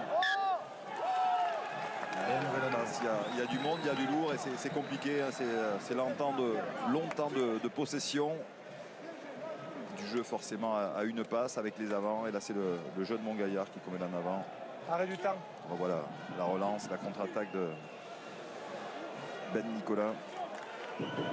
Parmi les avantages du Castres Olympique en cette fin de saison qui font que beaucoup d'observateurs les voient bien parmi les favoris, c'est la fraîcheur. Ils sont éliminés de la Coupe d'Europe, les hommes de Pierre-Henri Broncan. Ils ont quelques week-ends de repos, ils font beaucoup de séances d'opposition contre les espoirs. Il a aussi pu gérer l'effectif tout au long de la saison. Allez, c'est bon, monsieur. Beaucoup de turnover. On a parlé des 3 numéros 9 qui se sont succédés au poste. Et je pense que c'est une équipe qui arrive fraîche en fin de saison, ce qui n'est évidemment pas le cas de celles qui ont dû ferrailler longtemps, notamment en Coupe d'Europe.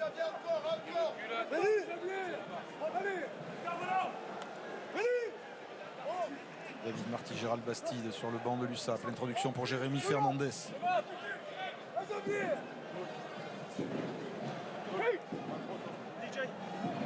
Flexion. Lié. Je.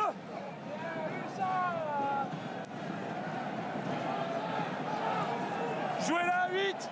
Une belle mêlée. Et Fernandez déclenche. Pour des espaces forcément, regardez la paire de centres qui est obligée de concéder beaucoup de terrain, mais ils s'en sortent bien. Ils ont réussi à rétablir l'équilibre en concédant une bonne quarantaine de mètres et ils récupèrent le ballon d'ailleurs. Mais du coup, construction positive pour le Castres Olympique qui a quand même avancé de 60 mètres et qui en plus va récupérer le ballon lancé à venir pour Gaëtan Barlot. On a vu, c'était intéressant cette image, hein. Forcément 2-3 quarts de moins et là, les deux des 3 quarts centres catalans qui glissent pour essayer de refaire la liaison avec leurs 3 quarts d'Ouki Valou. Hélas pour eux, ce ballon récupéré dans un premier temps par Tomé Oupo est perdu puisqu'il est projeté en touche. Lancé Barlow, bien capté par Mathieu Babillot pour un ballon porté des Castrés, non. La position d'hors-jeu certainement, ouais, passage le lifter. Soutien arrière. Qui est passé dans le dos du sauteur et donc a provoqué un hors-jeu.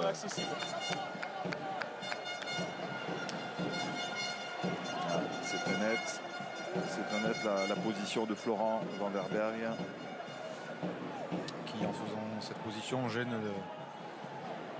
l'adversaire Florent Vanderberg qui avait été amené par les Bleus lors de la tournée en Australie l'été dernier, même s'il n'avait pas joué, qui a ensuite été reconvoqué à plusieurs préparations de l'équipe de France par Fabien Galtier. C'est un des grands deuxièmes lignes d'avenir du rugby français, ancien joueur du rugby club toulonnais et qui est en train de s'épanouir ici au Castres Olympique. Champion du monde des moins de 20. Bien sûr, l'un des nombreux champions du monde moins de 20 que compte le top 14. Alors quelques secondes encore en infériorité numérique, en tout cas à 13 pardon, pour les Catalans. Le lancer du jeune Montgaillard capté par Babillot. Non, 7. C'est le métier qui rentre, on n'a pas pu bien s'entendre sur la combinaison avec les sauteurs. Barlow pour le Castres Olympique qui casse le premier plaquage, Gaëtan Barlow.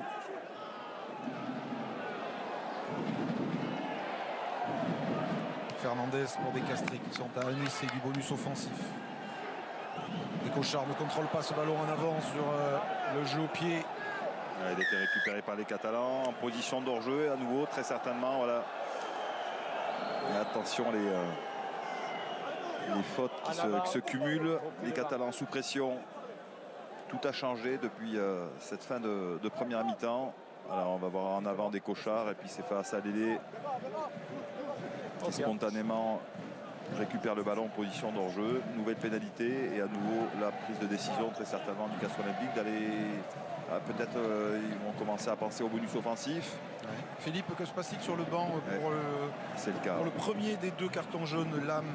Lam va pas tarder à faire son retour en compagnie de Mathieu Acebes. Donc les Catalans vont se retrouver à 14. Et voilà qui est fait. Ils font leur retour sur le terrain, les 2 joueurs. 16. Et il faudra patienter avant le retour de Bautista Delgui. C'est au bon moment quand même pour cette touche avec un lancer à suivre pour les Castrés dans les 22 de Perpignan. Ouais, le CO qui a changé sa stratégie là. Donc il commence à lorgner vers le 3e essai, signe de bonus offensif. Et signe aussi de l'ambition du Castres Olympique de vouloir mieux qu'une place de barragiste. Ouais, pour aller chatouiller Montpellier et Bordeaux. Les 2 premiers pour l'instant de ce top 14. Barlow, capté par Staniforce, ballon porté à suivre avec Vanderberg. Fernandez, Barlow de nouveau. Gaëtan Barlow, la charge du jeune talonneur. Fernandez, Staniforce. Ballon arraché. De la Fuente pour le pied de Tomé Oupo et pour dégager le camp de Perpignan dans les bras de Palis, Geoffrey Palis. Il va tenter un coup. Oui, mais pris par 2 défenseurs de Perpignan.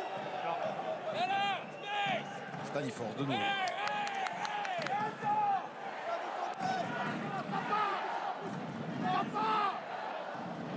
Pieta pour Nakossi. Philippe Nakossi, le petit coup de rein. Ballon perdu, de la Fuente qui traîne, mais finalement c'est Kokadji qui s'empare de ce ballon. Ils vont reculer les Castrés sur cette offensive. Et Perpignan encore 25 secondes en infériorité numérique. Chouli qui plaque et finalement Nakossi pour Botitou plaqué et en touche.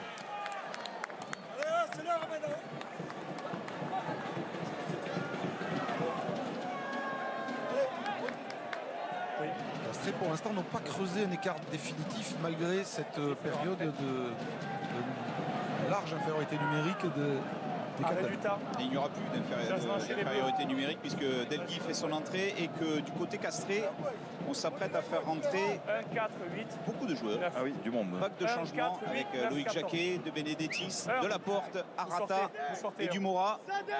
Peut-être un second souffle réclamé par Pierre-Henri Broncan parce que pour l'instant c'est vrai que ça patine un peu. Alors, le pied gauche, Ryan de Bénédictis, à droite, Loïc Jacquet. À gauche, Baptiste Delaporte, en troisième ligne. Et le demi-mêlée uruguayen Santiago Arata. 4 changements d'un coup à la 50e pour le Castres Olympique. 5 même, me semble-t-il, puisqu'il y a Dumora aussi. Sortie de Lavaux, devant Berberg, de Ben Nicolas, de Fernandez. De Walker, semble-t-il. Oui, puisque Walker boite. Ça fait 5. Loïc Jacquet, dernière saison pour lui aussi. Champion de France en 2010 avec Clermont, en 2018 avec Castres. C'est sa famille dans les tribunes.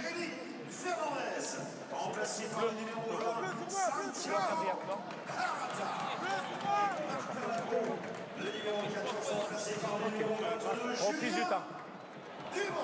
C'était bien la famille de Loïc Jacquet, on me le confirme. Du tonton, Okay. Loïc. Attention ce ballon, un peu cafouillé. Larme, Teder. Tristan Teder. Dolgui, pardon, c'est Bautista Delgui, l'Argentin. Crochet. On met allez Malou. Alors maintenant, que vont faire les Catalans? À 15 contre 15, ils ont 9 points à remonter. Le jeu au pied de Teder, c'est une chandelle un petit peu longue qui est montée par le 10 de Perpignan dans les bras de Julien Dumora. Le premier ballon, le coup de pied rasant de Dumora directement sur Mathieu Acebes.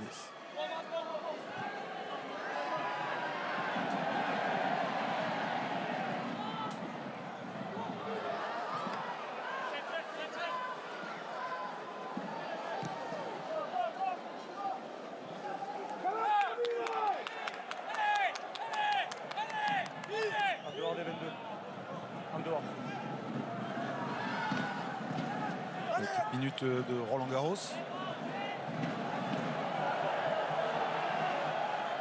Hop, contré par Dougie Valul, ce ballon qui pourrait revenir dans les bras de Bachelier, mais hors jeu. Non, c'est pas un contre là. Non, il a touché le ballon. Votre joueur qui a touché le ballon. Lucas Bachelier, troisième ligne de Perpignan. Et pénalité pour Castres.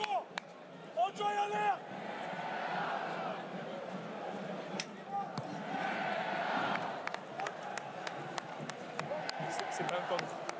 Et des changements du côté de Perpignan maintenant, avec l'entrée en jeu de Sadek Degmash à la place de Tom Cochard, la sortie de Xavier Tchoki, l'entrée de Sacha Lotrian, un des grands espoirs du poste de pilier gauche. Merci Philippe. Remplacé par le numéro 17, Sacha. Les deux sur la ligne. Sortie non, stop, bloc.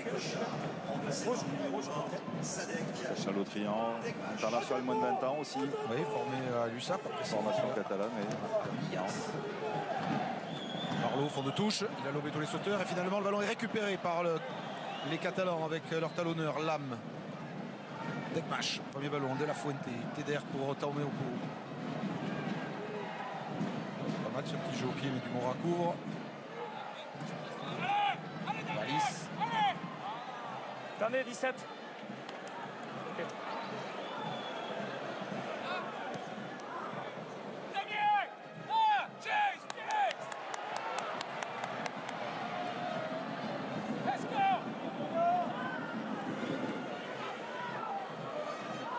Acebes, son tour au pied.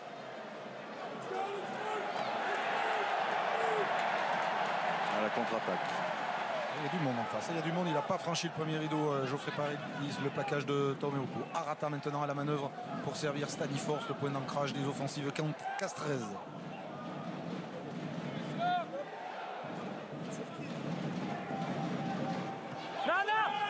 Il est en position d'enjeu là. C'était Nakosi. Le ballon est rentré dans les 22. Teder qui se méfie maintenant, qui préfère allonger son pied dans les bras de Roda Pilleta. Beaucoup de pied dans ce début de deuxième mi-temps. Dumora l'a retombé au duel. Très bien tapé Acebes, duel avec Dumora. C'est Acebes en deux temps qui capte ce ballon et qui peut servir Dougie Valou avec un petit jeu au pied pour lui-même, mais tout s'est refermé devant. Il a rendu le ballon à Kokadji et au Castré. Barlow chassé par Degmash. Kokadji Essaye de remettre Castres dans l'avancée. La pénalité sera pour Conteste Perpignan. catalan. Et attention, elle est 50 mètres face au C'était poteau. Damien Elle Chouli. pourrait remettre l'USAP dans le match, au score.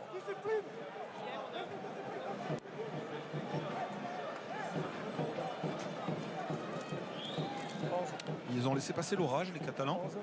Castres a repris l'avantage sans creuser un gros écart. Et revenu maintenant à 15 contre 15, ils vont peut-être essayer de recoller au score. Alors, côté Castré, il y a le retour de Martin Lavaux qui était sorti tout à l'heure et il remplace Filippo Nakossi désormais. C'est noté. Pendant ce temps, Mathieu Acebes a montré les poteaux et Tristan Teder va tenter cette pénalité.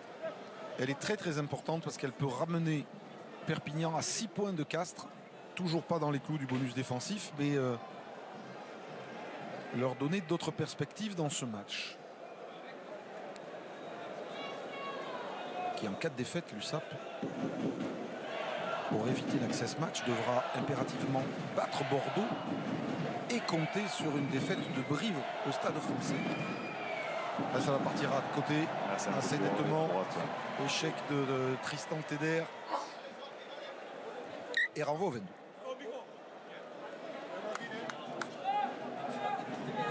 Arrêt du temps, 10. Arrêt du temps, 17.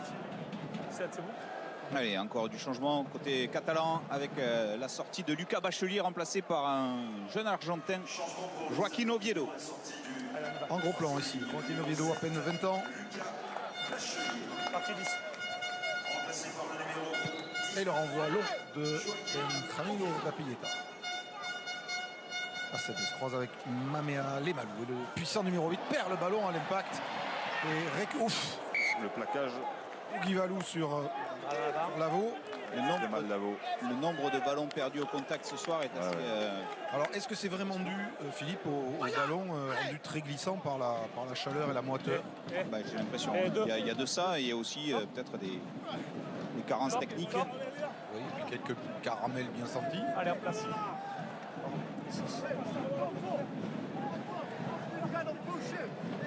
Allez. À noter, puisqu'on parle de conditions, que le Castres Olympique va changer sa pelouse à l'intersaison et opter comme beaucoup d'équipes pour un terrain hybride qui permettra de développer un meilleur jeu, notamment sous la pluie. On se souvient de Castres, Clermont, dans des conditions apocalyptiques qui avaient été très délicat à jouer. L'épaule davantage, l'épaule. Et symbole aussi, signe de l'envie de Castres de développer Flexion. le jeu. Le terrain va être élargi d'à peu près 1 mètre, donc plus d'espace pour les débordements d'ailier. C'est un signe intéressant de l'évolution du style de jeu de Castres. Gardez de l'espace, s'il vous plaît. C'est bon, merci. Castres qui a un essai d'un bonus offensif qui les ramènerait à hauteur de l'Union Bordeaux-Bègles. Un petit point derrière Montpellier. On rappelle, Montpellier et Bordeaux ont assuré hier les premiers, leur qualification pour les phases finales, sans pour autant savoir s'ils seront directement qualifiés pour les demi à Nice ou pas. Castres peut les rejoindre ce soir, devenir la 3e équipe assurée de sa qualification. Et ensuite, dans 15 jours, la grande explication entre La Rochelle, qui ira à Lyon, le Racing qui recevra Toulon, Toulouse qui recevra Biarritz, et Clermont qui accueillera Montpellier. Flexion. Un grand multiplex à suivre. Une formidable soirée de rugby sur Canal dans 15 jours. Entre la finale de la Pro D2 et le multiplex du Top 14.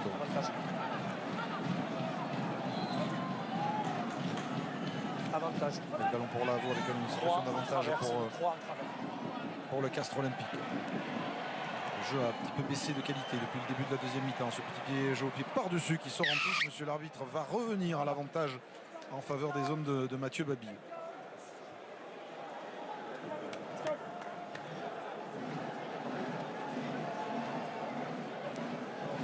Allez, je vous profite aussi puisqu'on est dans les rendez-vous. La semaine prochaine, je vous ai parlé de la semaine des champions, l'émission quotidienne, le Grand Prix de Monaco, la finale de la Ligue des Champions sur Canal, mais aussi dimanche, les demi-finales de Pro D2, Mont-de-Marsan, Nevers face à Canal Plus Sport. À Nevers, il y a le frère de Melvin Jaminet qui joue, qui s'est qualifié, Kylian Jaminet. Et puis sur Canal à 17h45, Bayonne Oyonnax. Et donc la finale la semaine suivante. Notez bien ces rendez-vous pour les deux feuilletons essentiels et que vous adorez suivre sur nos antennes. Castres revient dans les 22 de Perpignan. Castres se rapproche de nouveau de la ligne de l'USAP. L'objectif pour Martin Lavaux et les Castrés, le troisième essai synonyme de bonus offensif et peut-être de victoire, même s'il reste encore une bonne vingtaine de minutes à jouer. Pour cela, il va d'abord falloir soigner la conquête. Il y a eu du gaspillage en touche depuis le début de ce match. C'est Gaëtan Barlow, 4 sélections chez les Bleus dans la tournée en Australie la saison dernière, qui va lancer. Il a aussi disputé le France All Black de l'automne. C'est l'un des jeunes talonneurs qui pousse derrière la concurrence de Julien Marchand, Perto Movaca ou Pierre Bourgarit, pour ne citer que. Chonerou et David Koubriashvili viennent faire leur entrée aussi pour Perpignan. Le lancer capté par Staniforce pour un ballon porté du Castres Olympique, si près de la ligne de l'USAP. Le gros effort du pack de Castres qui se rapproche de la ligne. Le ballon est dans les bras de Gaëtan Barlow. Le troisième essai chauffe, mais Perpignan résiste. Bataille, ferraille, ne cède pas et fait reculer même un petit peu les Castrés, mais il y a une situation davantage que signale monsieur l'arbitre. C'est André Mahou qui s'est infiltré de manière illicite. Qu'est-ce qu'ils vont choisir les Castrés? La mêlée, la touche. La mêlée, a priori, demande au piétage. Et c'est pas lui qui va la pousser. Plus 9 au tableau d'affichage, c'est pas une énorme avance, mais ils se sentent forts les Castrés avec le changement. On a envie légitime d'aller chercher le point de bonus offensif, on les comprend. Il y a Levan Chilachava qui remplace Wilfried Patin et l'entrée de Thomas Kombozou à la place de Botitou, me semble-t-il, c'est Kokadji. Changement toujours pour le Castres Olympique, la sortie du centre, le numéro 12, Adrien Kokadji.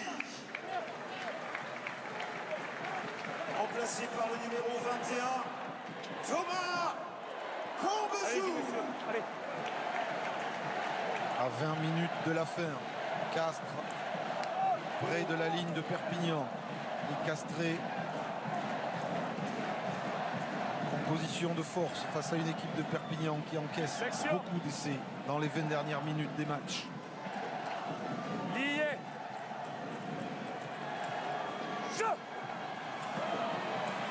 L'introduction de Santiago Arata, la main elle est stable, le ballon dans les pieds de Ben Nicolas. Il y a peut-être un joueur de Perpignan qui a mis le coup de sol. Le départ côté fermé, Arata après la passe de la porte. Bonne défense de Degmash. On repart avec la charge de Staniforce. Castres pilonne la ligne de l'USAP. Toujours une situation d'avantage signalée par monsieur Larry. Nouveau une position d'enjeu. Stop, pas d'avantage parce que vous allez vers le sol. Ici, 5 hors jeu. Attention à l'accumulation de fautes, il va y avoir sans doute un rappel à l'ordre. Ah oui, pour Mahut, c'est la deuxième consécutive. Arrêt du temps. Trop de fautes en deuxième mi-temps, notamment proche de la ligne ici. Vous leur parlez s'il vous plaît. Allez, pendant que Mathieu Acebes, le capitaine, parle à ses troupes. On vous rappelle que vous pouvez donner une note à ce match. L'ambiance est chaude ici dans le stade Pierre Favre, mais Acebes a envie que ces hommes continuent à résister. Il y a peut-être encore la possibilité d'aller décrocher un point, ramener un point de ce déplacement ici à Castres, où le Castres Olympique n'a pas perdu depuis 1 an et demi. Et sur une série, on vous l'a dit, de 20 matchs consécutifs. Allez messieurs, sans défaite. Oui, mettez-vous là. Monsieur, allez, on y va. Un 0 sur 20 qui pour le coup est plutôt flatteur. Nouvelle mêlée. Première ligne de Castres avec De Benedictis, Barlow et Chilacha.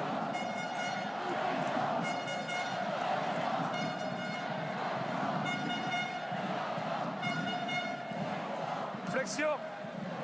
Allez rouge. Lié.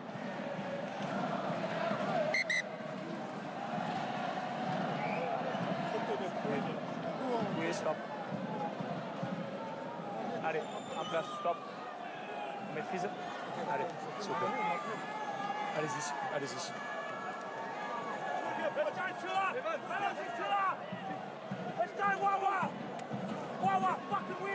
Il est féroce le combat et encore une fois parce qu'évidemment on ne le ressent pas à la télévision. Grosse chaleur, grosse moiteur dans le flexion sur la pelouse de Castres. Lié.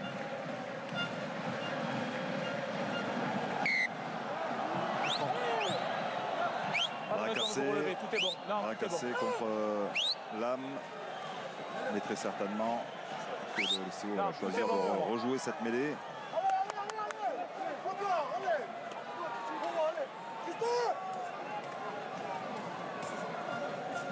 En place, s'il vous plaît. Accélérez.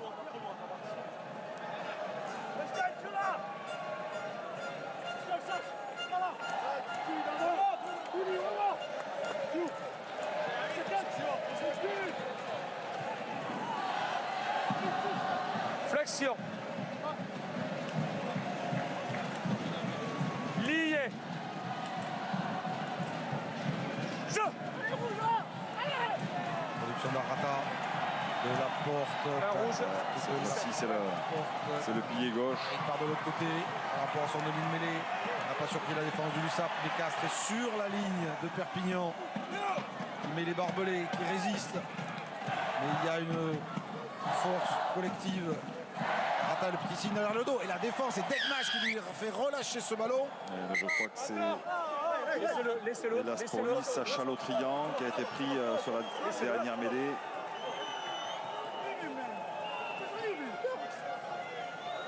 Alors, que veut dire attention à la menace du carton jaune. 17 à moi.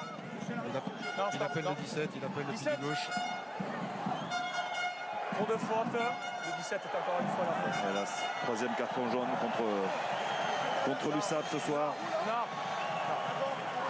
Le jeune Sacha Lautrian. Capitaine, qu'est-ce que vous voulez? Elle est ici. Il va falloir un changement, Corentin. Et il va falloir le retour de Quentin Walker, très certainement. Xavier Tchoki. De Xavier Tchoki, pardon. Quentin Walker, c'était l'ancien catalan. Mais rapidement, pour ne pas l'embêter, Patrick Arletas est équipé. Patrick, c'est les dernières ressources là pour éviter le troisième essai, rester dans le match. Comment vous voyez la situation? Oui, bah, on est beaucoup pénalisé, donc on est mis sous pression forcément. 19. C'est vous le 19? Attends, une seconde, parce que je suis en train de gérer le coaching en même temps. Voilà, on revient dans quelques minutes. Voilà, désolé. C'est pas facile. Sympa les entraîneurs qui répondent en direct, mais là effectivement la situation est un petit peu tendue. Donc en sortie de Lautrian, donc a pris le jaune, Tchoki qui revient, Philippe. C'est Oviedo du coup qui et il faut enlever un joueur. Ce sera donc en troisième ligne cette fois. Ce sera Joaquin Oviedo, c'est ce que allez, Patrick. Oviedo il est là sur la pelouse. Il vient de revenir. Oviedo il est revenu. Alors. Ah non, c'est ACBS alors. ACBS. C'était les consignes que Patrick Arletas devait donner, échanger avec son staff sur cette situation délicate. On va laisser cette. Laisser 8 avant et sortir plutôt un 3/4. Et si je vous dis que Nakosi est revenu et que Lavo est ressorti, on n'y comprend rien. Mais ouais, ça fait beaucoup quand même. C'est le coaching du rugby moderne. Il faut suivre. Lié.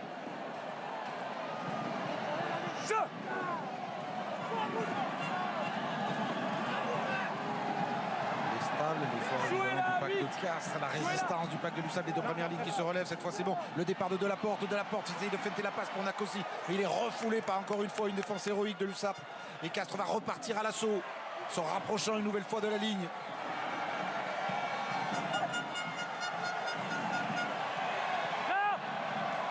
Continuez. Arbitre vigilant sur la position des pieds des défenseurs de Perpignan. Arata, les bras levés, la percussion encore une fois aura, et ça ne franchit pas, ça ne passe pas. Perpignan encore une fois s'est mis à la faute. Le bras tendu de l'arbitre, le petit signe de la main dans le dos de Santiago Arata pour replacer ses joueurs. Il va pouvoir écarter Barlow, Urda Pieta, la passe au pied. Urda Pieta dans le attention, c'est récupéré quand même par Botitou, même si Urda Pieta est resté au sol. Palisse du Moral. et finalement. Un retour à l'avantage ou l'avantage a été consommé peut-être. C'était un avantage sur une pénalité. La décision de M. Marbeau en principe, oui. Donc il devrait théoriquement revenir. On va revenir à... Attention, ça peut être oui, vite parce que joué. passe à l'ailé, rester au sol. 10, non, c'est moi qui vous parle. Notre 5 qui est une nouvelle fois en jeu au Ravirac. Les deux. Ils s'accrochent les Catalans. Ils souffrent, ils sont pénalisés, mais ils ne cèdent pas. En place. Allez-y. Oui, allez-y. Oui, j'ai surveillé. Romain Chouli, puisqu'à CBS est sorti, c'est lui qui parle à l'arbitre maintenant. Quel va être le choix? À nouveau l'épreuve de force. Évidemment, une nouvelle mêlée. Ça va se jouer là. Staniforce aussi, sacré recrue.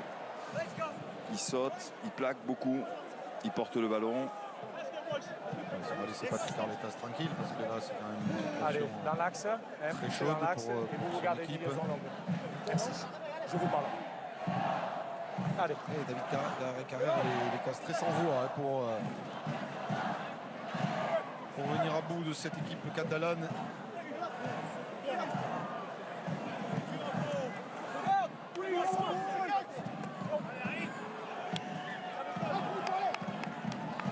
Vous avez l'espace.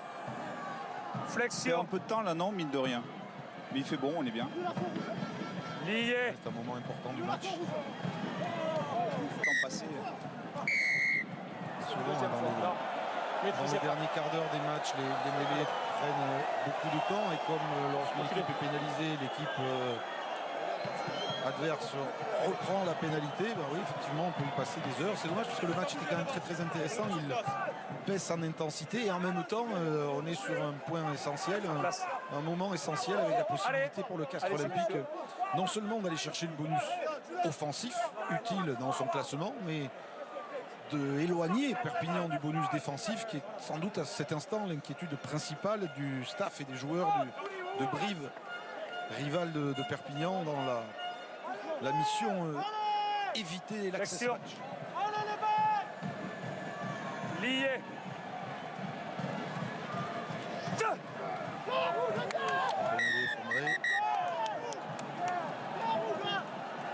Mathieu Babillot se retourne vers le juge de touche pour faire un signe que les Catalans roulent la mêlée. Les Catalans font de même. Évidemment, dans ce cas-là, les piliers se chauffent un peu. Et l'arbitre appelle les capitaines. Et on repart sur une petite séquence d'un tempo très lent, réduit le temps de jeu effectif des matchs. Je vais parler à vos piliers, vous devez leur parler aussi, il faut qu'ils fassent un effort, d'accord, notamment de l'autre côté. Donc je vais changer de côté, d'accord, il faut faire un effort. Ça marche, vous la discipline. Merci. Et donc si vous êtes optimiste, vous y croire, et si vous êtes réaliste, vous dites que ça va recommencer. Non. 13 minutes encore à jouer. Messieurs, en place. Marc est toujours là. Le nombre de pénalités concédées par l'USAP.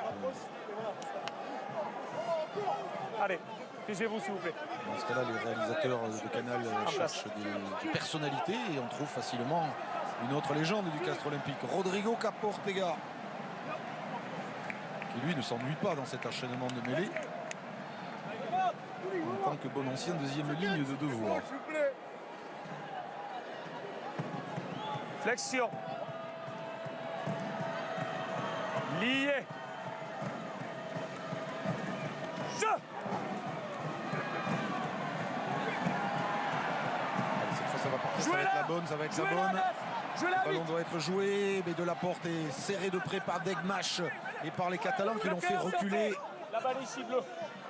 Alors, pour l'instant, l'arbitre n'a aucun avantage. Et le jeu rebondit côté fermé dans les chaussettes de Combezou qui se lance. Thomas Combezou qui transperce avant d'être repris. Le bon plaquage de Degmash. Arata écarte sur Barlow. C'est Léché qui chauffe. C'est le troisième essai de Castres. Mais Perpignan continue de cisailler, de plaquer, de refouler. Arata pour Dapieta. Pour Botitou. Le plaquage de Teder et Perpignan qui tiennent toujours bon. Et qui même récupère le ballon avec Delguy. Chouli pour Duguivalou. C'est osé. Duguivalou qui a cassé un plaquage, qui a trouvé tombé au pot. Et si on voyait un contre de 100 mètres de l'USAP avec cette passe qui n'est pas assurée mais qui arrive quand même jusqu'à l'âme, la percussion du talonneur samoan. Et Perpignan qui remonte le terrain. Degmash avec le deuxième ligne, Mahut. Oh là, il y a plus de castrés. Là, il y a le ballon qui est gratté. Il est gratté, mais de manière illicite, ce ballon. Par Quentin Walker. Le Castres Olympique a-t-il laissé passer l'occasion pour aller planter le troisième essai? Il reste encore 12 minutes. Défense héroïque des Catalans quand même, Eric, hein, sur cette succession de mêlées à 14 contre 15. Et ils se permettent même le luxe. Pourtant, on pensait que Kombezou avait trouvé la brèche, mais c'est en bout d'action. Voilà, bonne défense des trois quarts catalans. Et puis le contre-rock tout de suite. Ballon récupéré, la contre-attaque. On va avoir une passe Chistera même de Damien Chouli. La trajectoire de Guy Valou qui redresse sa course. Et à l'issue de l'action, une pénalité. Oula, petite touche de Tristan Teder. Mais les Catalans reprennent l'initiative et le CO n'a toujours pas marqué son troisième essai. Et l'écart n'est pas définitivement creusé. 9 points. Les Catalans sont à 4 points du bonus défensif. Et Benjamin Urdapieta, il s'échappe pas quand même. Parce que là, il fallait le plaquer aux jambes. Philippe Tisler est rentré. À qui a-t-il remplacé? De la Fuente. Voilà, sur les De La Fuente. Et côté Castré, la sortie de Gaëtan Barlow, remplacé par le jeune Brice Humbert. Il y a eu pas mal de cas. Il y a beaucoup de joueurs qui ont gardé le genou au sol, là, notamment Mahut, face à Lélé, Lame qui effectue ce lancer. Oui, mais qui a lobé tout le monde, mais pas Teder qui est allé s'empaler sur de la porte. Le ballon pour Degmash, Héroux et les Catalans qui reviennent dans le camp de Castres, reviennent retrouver l'espoir pour leurs supporters. Degmash, la passe dans les chaussettes de Teder. En avant, pas en avant. Ah non, c'est pas dans le dos. Et nouvelle mêlée. Ça grimace, il y a eu l'intensité du combat. Et bien évidemment, c'est pas forcément toujours très spectaculaire. Les Catalans se battent aussi avec leurs armes à la limite puisqu'ils sont souvent sanctionnés. Et ces petites erreurs ensuite, petits déchets dans le jeu qui les empêchent d'exploiter leurs munitions. 7 bleus. Il y a un peu d'air qui est en train de se lever, ça va faire du bien. Ça va rafraîchir un petit peu l'atmosphère parce que c'est vrai que jusqu'à présent c'était une véritable étude. Allez, en position. Avec un nom pareil, il ne reste plus qu'à soulever le Brennus et ce sera complet. Nick, champion de Crespigny. Repéré par le maquignon qui est Pierre-Henri Broncan à Sydney. Sortez l'épaule s'il vous plaît. Sortez l'épaule. Et des bonnes pioches du recrutement Castres. Flexion. Lié. Classement bas de tableau. Brive compte toujours 3 points d'avance sur Perpignan. À l'orée de la dernière journée. Mais il reste 10 minutes ici au stade Pierre Fabre. Arata. Dumort. Le pied directement dans les bras de Teder. Arrêt de volée de l'ouvreur de Perpignan.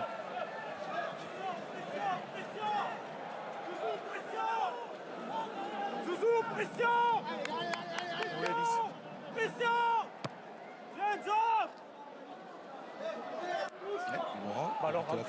C'était un arrêt de volée, donc le lancer aurait été pour Castres.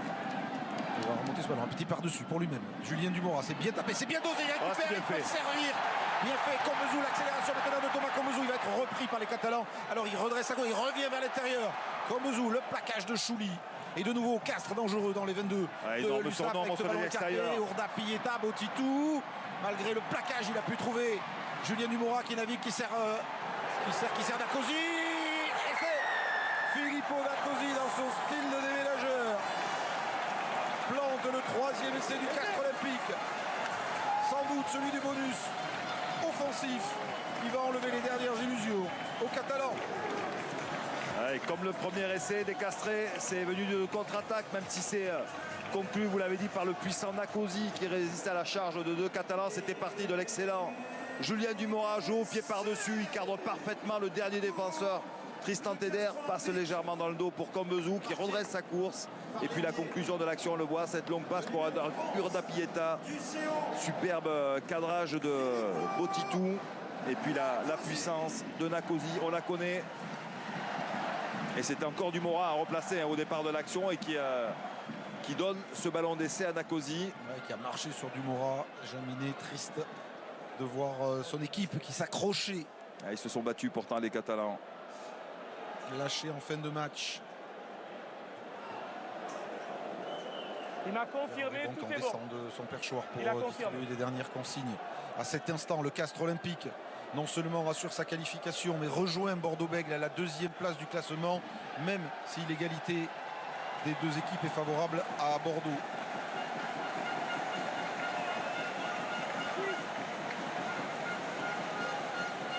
Ça va obliger les Montpelliérains et les Bordelais à aller chercher des points à l'extérieur la semaine dans 15 jours.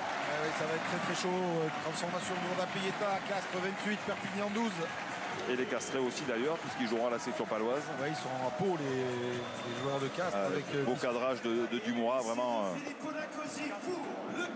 Mission demi-finale directe pour Castres à Pau, pour Montpellier à Clermont, pour Bordeaux à Perpignan.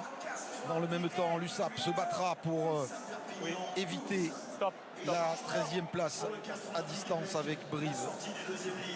Eric, on va en profiter avec Melvin Jaminet. Dans un premier temps, Melvin, d'abord, vous demandez des nouvelles. Qu'est-ce que vous ressentez au niveau de ce genou? Ouais, je suis mal retombé. Après, voilà, je sentais que j'avais le genou un peu pris. Je pense que c'est une hyper extension. On n'a pas voulu prendre de risques et d'après les premiers examens, ça semble pas trop grave. Voilà, maintenant, je pense que demain, on fera des examens plus approfondis et on verra la nature exacte. Vous redoutez d'avoir joué votre dernier match sous les couleurs de Perpignan ce soir? Bien sûr, j'espère que c'est pas mon dernier match. En tout cas, je ferai tout si c'est pas grave pour revenir le plus rapidement possible. Merci Melvin. À suivre donc en début de semaine le résultat des examens de l'arrière de Perpignan et de l'équipe de France. Melvin Jaminet sorti sur blessure dès le début de cette rencontre où il devait être l'un des atouts de l'USAP, même si Teder a été efficace dans les tirs au but pour le suppléer.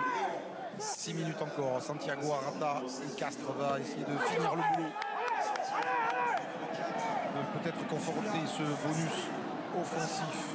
Ballon récupéré par Dekmash pour les Catalans. Sadek Dekmash qui revient de blessure et qui peut joliment servir ici. Kobriashvili, Teder, Delgui revient dans le trafic.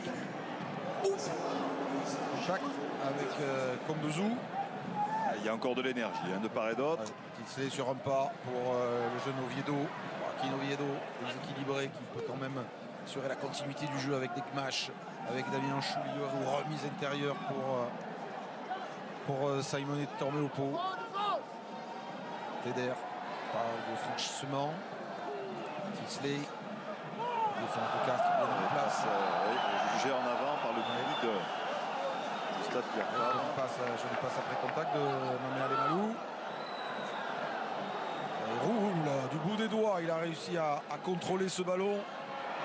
Le contest d'Arata, non, c'est une spontanée. Non, Dekmash retrouve son deuxième ligne, Mahou. Non. Delgui de nouveau qui se propose avec de la vitesse, de la vivacité, mais qui vient bloquer. Le ballon est sorti, récupéré par les Castrés. Bien vu, bien fait.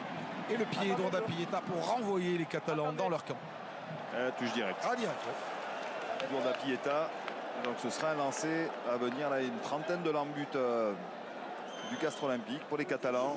Ils ne sont pas venus souvent dans les 30 ou 40 mètres des Castrés en deuxième mi-temps. Les joueurs de Patrick Arletas. Et le retour de Sacha Lautrian, le retour du carton jaune en compagnie de Mathieu Acebes. Donc Perpignan est à 15. Ils auront joué beaucoup de temps en infériorité numérique dans ce match. Trop pour évidemment rivaliser ici avec un Castres Olympique si efficace cette saison. Castres qui va battre son record d'invincibilité, puisque aujourd'hui la série de 20 était à égalité avec une belle série de la même manière, de la même nature, réalisée en 2013-2014 dans la foulée du titre. Et là, ce sera la 21e. Lautrian qui échappe au plaquage, ce jeune pilier gauche international des moins de 20 qui est tenu, qui relâche le bien fait, il lâchait son ballon. Bien fait, de la Fuente pour attaquer la ligne. Il est pris avec Tormeopo pour poursuivre l'action. Voici de nouveau les Catalans près de la ligne de Castres, même si l'écart au score maintenant a été creusé. La feinte de Dekmash qui va essayer de s'infiltrer. Il est tombé sur de la porte. Et Chila Chava. Les Catalans, comme les Castrés, ne vont pas jouer le week-end prochain. Chila Chava a mis au ballon, il est récompensé. Dommage, il y avait un bon enchaînement dans l'axe des Catalans qui se seront battus jusqu'au bout. Castres va certainement gérer cet avantage enfin, en tout cas ce bonus offensif. Il reste 3 minutes, une possession à venir sur un lancer en touche très certainement. Voilà la bonne attitude de Levan Chilachava. On a aussi une instant pour les clubs français engagés en finale de Coupe d'Europe. Les Lyonnais, les Toulonnais, les Rochelais qui ont tous joué hier pour pouvoir préparer dans les meilleures conditions leur finale. Ce sera vendredi soir pour les Lyonnais et les Toulonnais qui se retrouveront à Marseille en finale de la Challenge Cup. Ce sera samedi pour La Rochelle qui ira défier cette énorme équipe du Leinster samedi à Marseille. Rouge sur la ligne, oui. Ah, du temps. 11. En espérant que ce petit jour de récupération supplémentaire aura fait du bien. Et vous savez quoi, Eric? Mais Filippo Nakos sort et Lavo revient. Peut-être un jeu entre eux. Je sais pas, c'est un pari ou qu'est-ce qui se passe? On va quand même réviser la règle des remplaçants qui, on le rappelle, n'est pas la même en top 14 qu'au niveau international. Et qui, finalement peut permettre à des joueurs de récupérer pendant 10 minutes, de revenir jouer, de ressortir, de récupérer. Intéressant à étudier comme système. Vous avez vu en gros plan le jeune talonneur de Castres, Brice Humbert. Il a trouvé ses sauteurs sur les 2 dernières minutes de cette dernière rencontre de la 25e journée, qui va rajouter un qualifié à la liste. 3 places sur 6 sont désormais pourvues. Bordeaux, Montpellier et Castres. Il n'en restera plus que 3 à Cébès, bloqués ici par Palis. Il n'en restera plus que 3 pour 6 prétendants. Il y aura beaucoup de déçus dans 15 jours. Il ne faudra pas le manquer, ce multiplex de la dernière journée. Allez, le petit par-dessus de La Fuente. C'est bien couvert par Corbozou. Oula, ça en revanche, c'était moins réussi. Dumora, avec beaucoup de facilité comme à son habitude. Julien Dumora, bien plaqué par le jeune Montgaillard. Arata du pied pour envoyer les Catalans chez eux. Il va. Voilà, il tergiverse quelque peu. Tisley. Finalement. Après le match qu'a livré Perpignan ce soir à Castres, Marc peut leur donner quand même quelques certitudes avant de recevoir Bordeaux dans 15 jours pour cette fameuse bataille à distance avec Brive. Des certitudes, l'USAP savait qu'ils allaient s'ouvrir cette saison. Ils ont quand même gagné quelques matchs. Ils ont jamais lâché. Et oui, bien sûr, la blessure de Melvin Jaminet est surtout le gros point noir de la soirée. On espère pour lui et pour l'USAP qui pourra jouer ce dernier match sous les couleurs catalanes. Mais effectivement, dans les contenus, en tout cas, ils ont répondu présent. Les dernières secondes de ce match, le Castres Olympique va donc se qualifier pour les phases finales et en même temps battre son record d'invincibilité en top 14. Urda Pieta. Il manque 4 secondes. En touche, il manque 4 secondes. Il y aura un lancer à venir, un dernier pour Victor Montgaillard. Ils en ont bavé quand même. Pierre-Henri Broncan et Dari Carré, il y a eu un petit moment d'inquiétude. Ils se sont. Pas dire que se sont régalés ce soir. Quelque part, c'est le. Il a fallu sacrément ferrailler. Mais le résultat est là. Et plus que jamais, Castres est en course pour une qualification directe pour les demi-finales et sérieux prétendant au titre et au Brennus. Alors, combien vous êtes? On va retrouver le plateau du CRC dans quelques minutes pour évidemment débriefer ce match, vous donner les dernières infos, le classement, le point de classement qui sera essentiel, le lancer capté par Maru, le départ de Montgaillard. Perpignan va devoir se tourner vers la réception de Bordeaux dans 15 jours. Et Castres vers un déplacement à Pau. Il y aura une dernière munition. En touche. Ils n'en veulent pas manifestement, non. Fin du match, victoire de Castres 28-12. Qualification du Castres Olympique pour les phases finales. Donc 3 qualifiés au terme de cette 25e journée. Le débrief